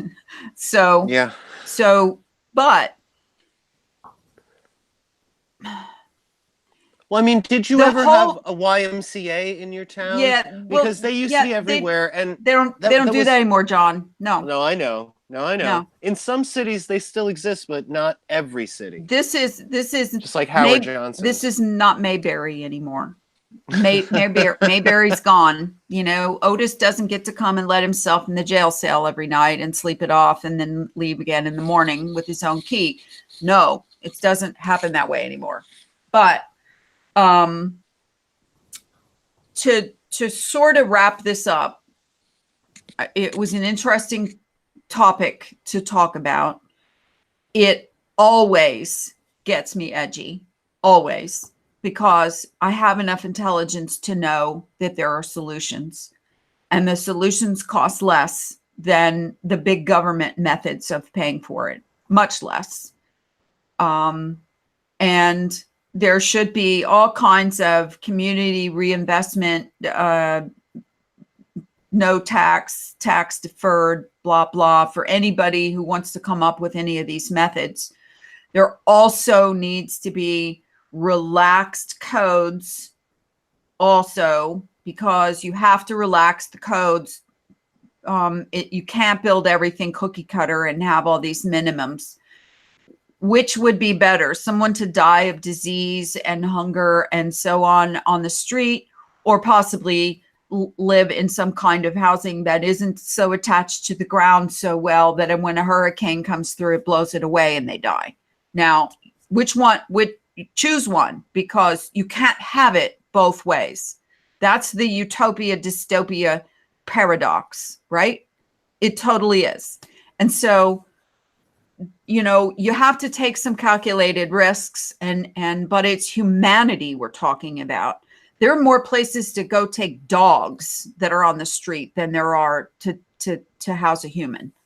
And so, it's hard for me to even have this conversation, because my feels get hurt. Okay. We're thinking about it. And there, but by the grace of God, go I. If I had some kind of an injury or something where I couldn't work, I may end up in the same place that any of these people, discounting addictions and every other thing that overcomes these people, even though one half of me says, what the hell are you doing? You know, I love it. he doesn't even consider podcast listeners that have no freaking idea what just flew across the screen is Lawrence holding Ladies up and gentlemen, stupid light we are lit watching up. a light up aircraft that Lawrence is holding in his hand. It is lighting up in purple and blue, and I can't. Evidence. This is an A3. The fin's dropped off the top. Where did I lose control here? Stop it, John. I'm going to hurt you. A380, and the engines are underneath the wings, as you can see. Look, underneath the wings. All right, there you go. No. I've had emails from several people now who are backing you up on your Mandela about where the engines are on planes, because they remember them also. And one person also has a model of one. Yeah. So way to segue from one harsh conversation to lightening things up, Lawrence. Well, I was just about to sign off, and you start bringing out props. Well, let me just tell you, if you have a look at this engine here, this is the engine off this other plane that I've got. This is on these Boeing 737s. If you look at that engine, if you look at the bottom, you'll see it's if you will hold something still when you show it to the camera for long enough for it to focus. Can you see the bottom squared off? Yeah. When you look at these 737 planes now, the engines are much lower to the ground and the wings are lower to the ground. And the official explanation of why that is, they squared the engine off to have the wings lower so they could have the plane lower, so the baggage handlers wouldn't have to lift the bags up so high to get them in the plane. Oh, kiss my ass. Are you kidding? I'm just with you not. Yeah. Well, wait a minute. Hold that up again, Lawrence, because you know what? I'm having a hard time with a round prop thing going around in there where the bottom's squared off. Oh, this one. How does that work? How does a round engine turning device go around where something's squared off on the bottom? It's just the shell. It's just the shell. It's still a turbine. It's just in a different shell. Yeah. It is. And of course, you found out about Laurel and Hardy, didn't you? Yeah, I did find out. That's another fine. That's another fine mess you've got me into. Yeah. Can you believe they never said that? They did. I mean, I am just mystified at that one. They say, he says, that's another nice mess you've gotten me into. Nice mess. It was never nice a nice mess.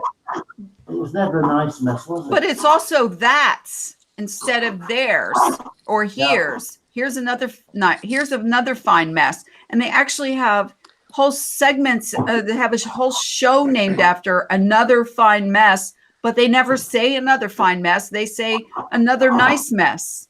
Yeah, and they actually say it as well. It's not been dubbed. They actually say it. No, they're saying it. I watched their lips. Lawrence, either stop rummaging or mute your microphone. Well, they're coming out with the John C. Reilly Laurel and Hardy movie, so that should be. Are they going to say another fine mess, or are they going to say that's another nice mess? We'll see how you see how John C. Reilly totally ruined Sherlock Holmes and Dr. Watson, but that's because I did my talk. Right, I did my talk last Monday. Okay, cool. Next door to the YMCA, funnily enough, and I started off with because saying, look, I'm going to prove to you that that reality has been changed, or your memories have changed. Well, something must have changed here. So we started them off with the Mamas and Papas California Dreaming. So, and it's that bit where it goes, I stopped by a church, I passed along the way, I got down on my knees and I began to pray. And of course, everybody, so but it's been changed to "and I pretend to pray," which is bad grammar because it was the sky was grey. The trees were brown and the sky was grey. It's talking about the past. Went for a walk. Went for a walk in the past. So if you went into a church, and you pretended to pray, you wouldn't say "I pretend to pray." It would have been "I pretended," but they've changed it to "I pretend to pray." I got down on my knees and I pretend to play. But then you look at all the cover versions of that song, 99% of them all say "I began to pray." So somebody's gone back into the past, or the demons have been let through CERN or wherever it is. They've gone into the past and they've changed the frigging words of the song. It's not been dubbed. I actually went and bought the CD. I bought the DVD, the Mamas and the Papas, and I've been playing it in the car. Lawrence, you're getting an actual little bit of money now invested in your Mandela Effect research library. What does it read, that album as well? It reads, "If you can believe your eyes and ears, the Mamas and the Papas." Yeah. Okay. And they're all sat in the bath. Yeah. But they never said, because, I've known that song since the 60s. It was always "got down on my knees and began to pray." Sure. Everybody pretend to pray. Okay, so don't tell every Mandela Effect that you told them, Lawrence, but tell what happened to the lady that was in attendance. Well, Lawrence went through and gave him a whole bunch of Mandela Effect stuff. Okay. Yeah. The woman had to be escorted off the premises because she just came up to the front and started having a go at me, So she went out. But I'll tell the other one. I mean, come on. When you start looking at what for? He made her go crazy. she went crazy on him, and she had to be thrown out or escorted off. Let's put it that way. But when you look at the Wizard of Oz, if I said to you, what was the Scarecrow carrying in the Wizard of Oz? What was he carrying? In the official Wizard of Oz movie now. I don't remember him carrying anything, but I have seen about that Mandela Effect and that he had a gun, a handgun. Yeah. You go and buy the video, the DVD, one that's 20 years old, and the Scarecrow's pointing the gun now. What? Yeah. Go and look it up. If you just type it in, you'll find it. Go onto YouTube, type in the movie and put "Scarecrow with gun," and you'll see it. Wow. Okay, so before you go off on a trail of Mandela Effects, okay, because I know you got them. You love this topic. You love this topic as much or more as map busting, flat Earth map busting. Yeah. And I thought I would never get you off of that one. I found another one today, you see. I found this one. Really, postcards. Yeah, I'll show you this one because it's not on my video. Let me just show you this one because this is new this going to be a residual screen evidence. share? I'll do a little screen share. Yeah, it'll take a second. Here we go. This is a postcard, American Airlines. Oh, look at that. Yeah, look where the engines are. Oops, that's the wrong one. Where's that gone? Hang on, one before it. There it is. There you go. Look where the engines are. You will see where the engines are. They are beneath the wings. They're rather beneath the wings on that image, Yeah, but in official aviation history, the engines were never underneath the wings on the jumbo jet. The first jumbo jet that ever came out, 90% of the engines were mounted forward of the wings. So that's my second one that I found because I found that other jumbo jet, the one that was carrying the space shuttle. Lawrence. I remember riding on one of those. They had the double wide aisles, and they had seats on the side and seats in the middle, and then seats on the other side. Did you ever fly in one of those? It was like riding. It was like riding in luxury. Let me tell you, and that was coach.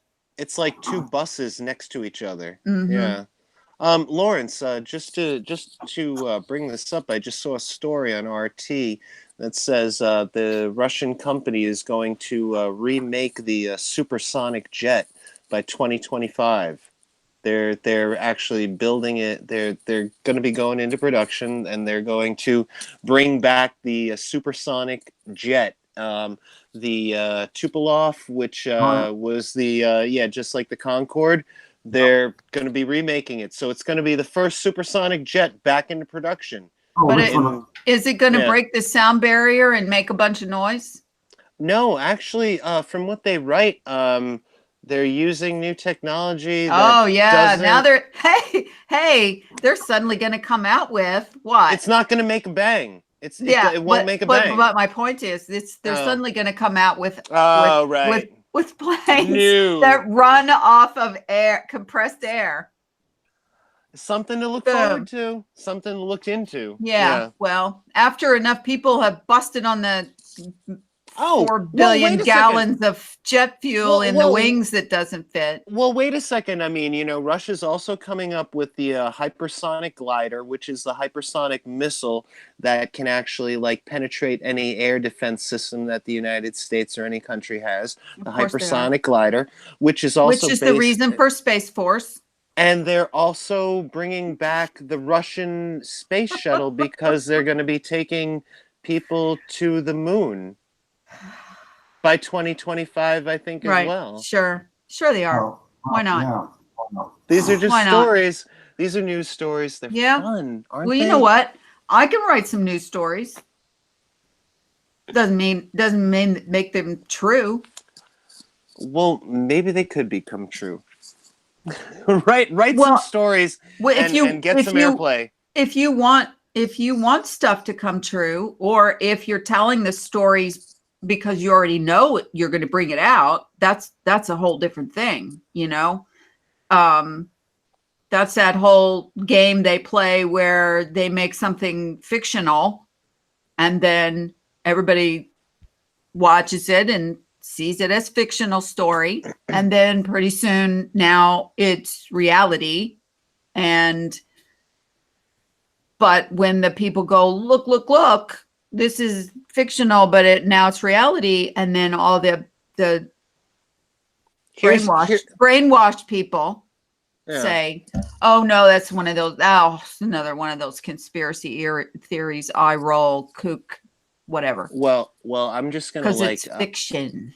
I just want to say one last thing about a scary dystopian future. If you really wanted to consider how the power could go out for everyone, all they'd have to do is fly a couple of airplanes and disperse graphite, nanoparticulate graphite, which these graphite fibers would eventually be attracted to power lines, and whatever power lines were unsecured with coating, insulation, the graphite fibers was essentially build up until there is a short circuit. I can't believe that you just gave them. Well, that's already out there. That's how they wanted to kill the power for North Korea. Okay. Because you know what? It scares me to death sometimes, some of the things that come out of my mouth. And then I go, oh, did I just give them a great idea? Right? The bad guy. Who knows? You might get a paycheck someday. Yeah, sure. Right. Yeah. I want a paycheck from those guys. All right. I got to wrap this up. So you guys have any last thing? We can do another one soon, because I know this was sort of impromptu talking about this particular topic because you wanted to. That's all on John. But I think it's an interesting topic for people to think about, because everybody worries about all this dystopian outcome of what they expect to happen. And in their mind, everybody in their own mind has their own sort of reverse engineered utopia that they dream about, and neither one of which comes without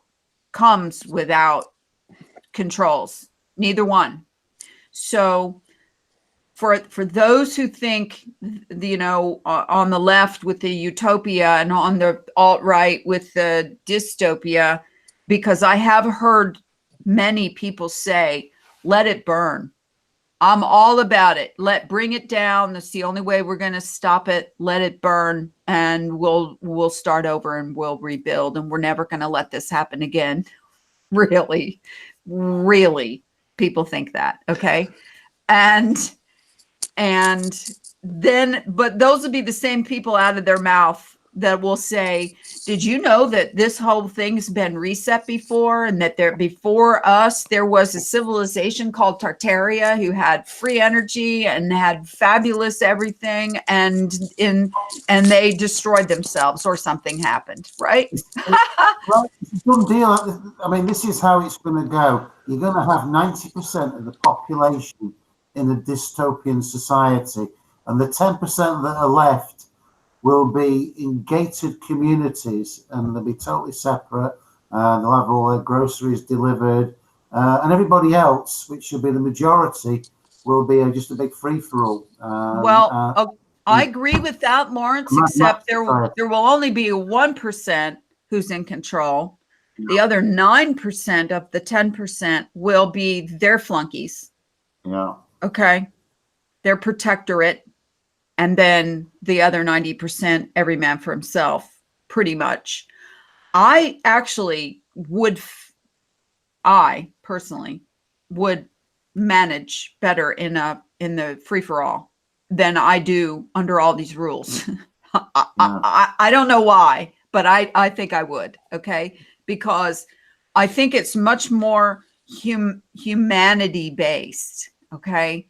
To just try to manage your life without all of these rules, and you know, it's created nothing but softness out of humanity.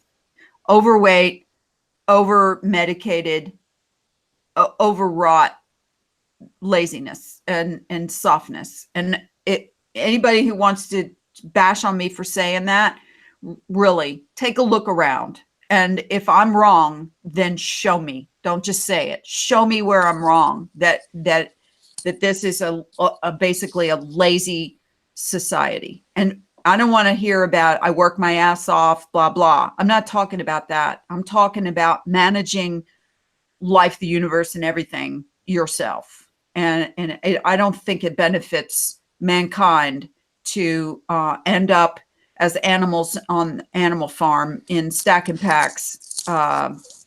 That's not life. That's not thriving. That's existing. I don't want to exist. I don't know about you. I don't want to just exist. So, okay.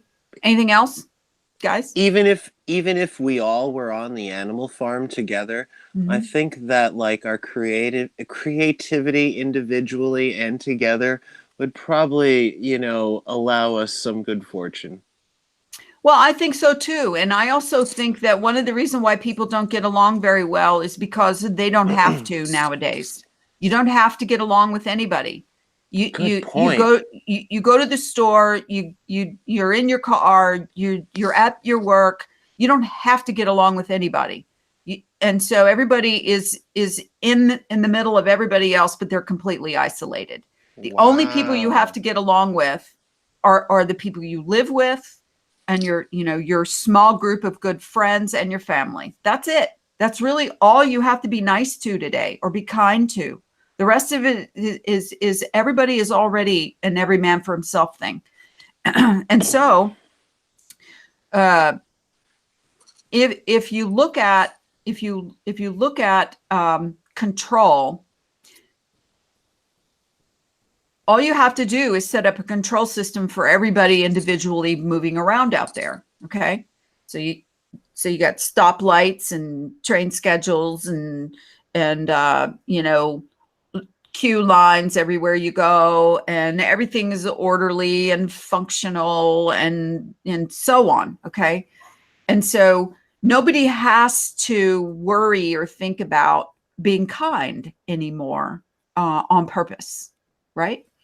So, yeah, I know, but some of these American things that we get over here, I just think they're stupid. Like in what? When you go to the supermarket now, you have people just their job is just to greet you when you go into the shop. You say goodbye when you go. That's a Good Walmart morning, sir. thing. Good morning, sir. And I'm thinking, yeah, oh, yeah. How Goodbye, much do you sir. get paid Goodbye, for sir. that? Good morning, sir. Goodbye, sir. Good morning, sir. Good morning, Lawrence, sir. that's It's nothing. so good to see you. I mean, this is what you get. That's a Crazy. that's a That's corporate American, page. isn't it? That's a corporate page. That's a Yeah. corporate page of the corporate court. Uh-huh. Yeah. You know, he's just on behalf of the corporate king, saying good day, hello, how are Uh-huh. you? And they always Ain't you all hire right? the ones that are the most like the court jester. What Right? was it in Idiocracy? Welcome to Walmart. I love you. Lawrence,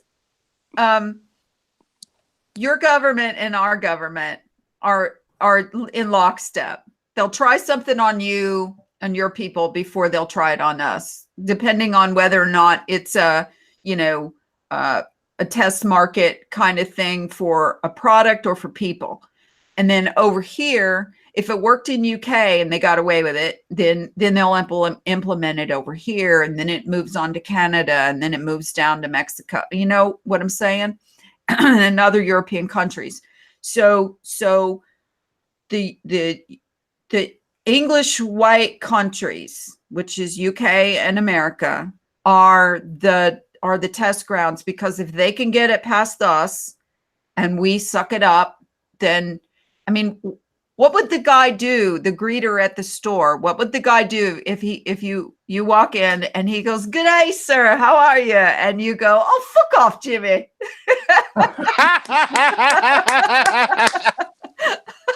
I mean, that would be so not protocol, right? So they're organized. They're orchestrating. Why don't you go and get a proper job, They're orchestrating you having to be nice to the greeter personality. Okay. So why don't you just go and clean my car? John's cracking up. Cheer me up. Go and clean the car.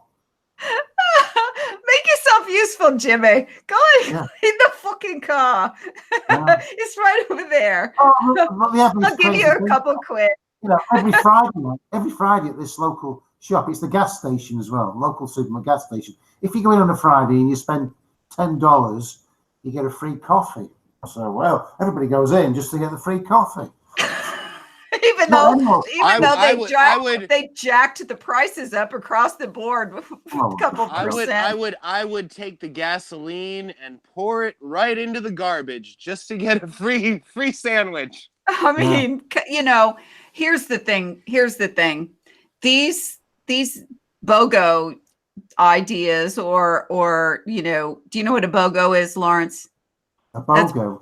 BOGO is buy one, get one. Oh, right, yeah. Okay. You guys have that yet? Buy one, get one? Okay. That's an American thing. BOGO. All right. So the whole process, though, is either based on mind control or consumerism. They don't waste their energy on other things, because if they can control your mind via vis-a-vis propaganda or fear or any of that stuff, or social engineering, they'll use that for its. But it always has a back end. They don't spend money unless they're going to make money on the back end, having created whatever this is. Okay, so you always have to ask yourself, "Qui bono?" Who benefits? And if you can look at it that way, then it's not conspiracy theory, because somebody's benefiting, and it isn't going to be you. Black Friday is a perfect example. Okay, they sell you last year's model at a discounted price because new shipments of new shit are coming in for Christmas this year. Okay. Come on. I can't believe people can't figure this stuff out. How many TVs do you freaking need in your house? How many can you watch at one time? How many rooms need a TV? Come on. And so, all of this electronic crap and cheap clothes that spent the last 3 months in a shipping container with fumigation all around it to keep it from getting fungus in it is all now unpacked and put on the rack. You're killing me. In big piles. It's like I see it as clearly as just like a drone flying over all of this shit. And I get mad, and then I laugh, and then I get mad again, and there's not a damn thing I can do about it because no one listens. You're laughing, but I'm right. Right? Well, I like the fact that, in your own way, you turn the mirror on its system. You show it itself. Well, sure. Because you know what? I've been in business all my life. I've been self-employed in businesses all my life. You think I don't know from marketing? You think I don't know from scams and propaganda and how to turn inventory and how to get rid of shit and how to make people suck it up and think they're getting a bargain? You think I don't know that? So when I see it happening, bottom line, and when I'm going to go buy a camera, all right, let's just throw out camera. I'm going to go buy a new camera. When am I going to buy that camera? When I need one, right? That's when I'm going to buy one. When your old one dies. I've decided I need a new camera. Now, what am I going to do? I'm going to shop online for the kind of camera that I need for my purposes, right? That's me. Now, that's not everybody. I'm not going to go, finger around with all of them at the Best Buy or whatever. I'm going to look up the details, the specifications of what I'm going to buy. And then I'm going to look for the best price that I can get for that camera. Because you know what's the difference between me and most other people? I'm not a shopper. I'm a buyer. I buy what I need and I get the best deal I can get when I buy it. And most people, they just go out shopping and they go, oh, I didn't even know I needed one of those. I got to have one of those. Or, oh, look at this new thing. Oh, look. And then all spontaneous. That's the credit lease Who society. are the ones with the buyer's remorse? I've never had buyer's remorse in my life. Not one time. Never bought anything I didn't think through or didn't get a good deal on or even just to replace something else. So you're an owner, not a leaser. Well, I mean, or a renter. You're an owner. I'm a buyer. When I need to buy something, I buy it. Right. You want something that lasts. Quality. Yes. Right. Yes. But they've changed the rules on that, haven't they? Because what have they done? They've put planned obsolescence into every single product. So it's only going to either last a couple, 2 or 3 to 5 years maximum. It might last that long, but it'll be completely outdated by the time it dies. And everybody else has already got the new thing, whatever the new thing is. Or you can't find any parts for it because they're irreparable. Okay. And on and on and on. So now the person like me who believed in buying something quality that was going to last me, for the life of the thing. Now they've taken that intelligent buyership away because now the piece of shit over here is $99. Okay. The Samsung piece of shit, versus somebody that's going to go out and buy an iPhone. But what happens?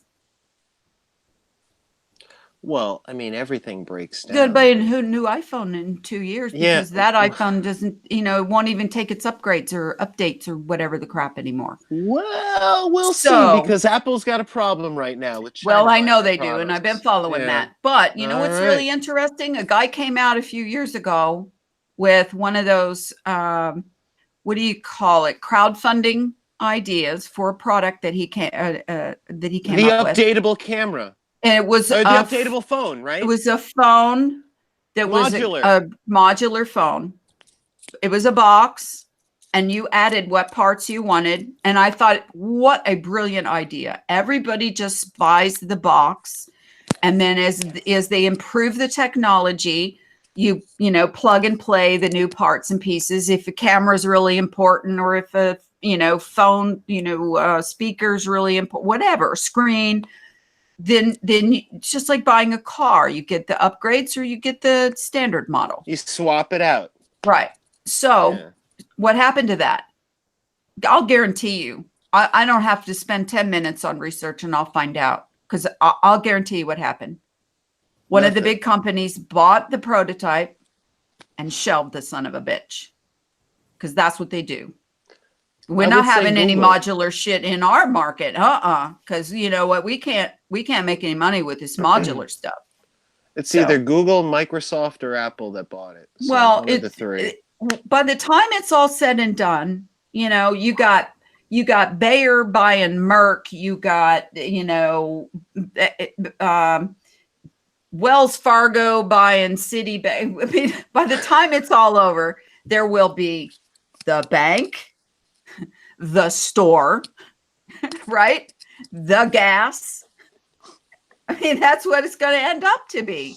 How dystopian can you get than that? The store. I'm going to go to this. What store? The store, you know, and there'll be one fast food. Place.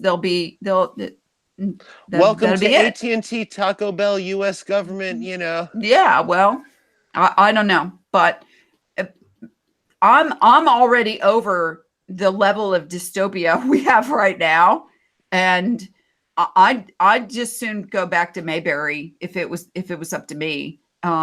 There was nothing wrong. There was nothing wrong with life then. Now somebody would say, "Oh, and then the civil rights, and then look at all the improvements that we've had." You know what? You can have all those improvements as long as somebody thinks about it and a conversation happens. And then with this conversation, people agree with you that, you know, yeah, this is an intelligent way to go. And so as long as you have I'll tell you, a majority of people who agree with that, then that's the way you just naturally move.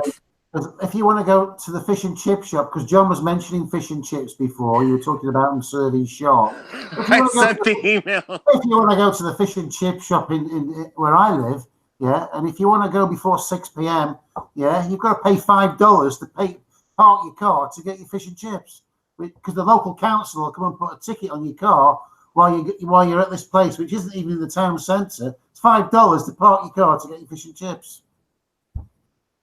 See, that's insane. I mean, stuff like that's insane. And you know, but until the people go to the council meeting and sit there, you have to actually talk to people and get people together in order for shit like this to happen. But I have gone with groups of people to council meetings before and got people to get up and speak and say they're against something or they're for something. We kept a Walmart out of a neighborhood that Walmart didn't need to be in, one of those Walmart neighborhood stores. And the local neighbors there didn't want it there. And it was just like an old grocery store that had been abandoned, and they wanted to take it over. And the city was ready. They thought that was a great idea because, you know, tax incentives and blah, blah, blah. And lots of people came and said, no, we do not want this. And it didn't happen. And so the people power will work if they will organize, but because nobody talks to anybody except online, I'm pissed and I'm bitchy and look at here and look at what they're doing. And then they go watch Netflix for 4 hours. So, you know, that's not doing something. That's just bitching. Here's a question for you, Laurie. Can somebody, if I was in Sarasota and I had a car, could I go down your street and park my car outside your house and then go out somewhere for the day and come back and not have a ticket? Or would you could do that. Would nobody tow the car away? No, you could do that. You could do that. You could do that in my town too. Yeah. If you do that outside my house, you'll get a ticket. Well, I'm not going to park outside your house for sure. Pay $100.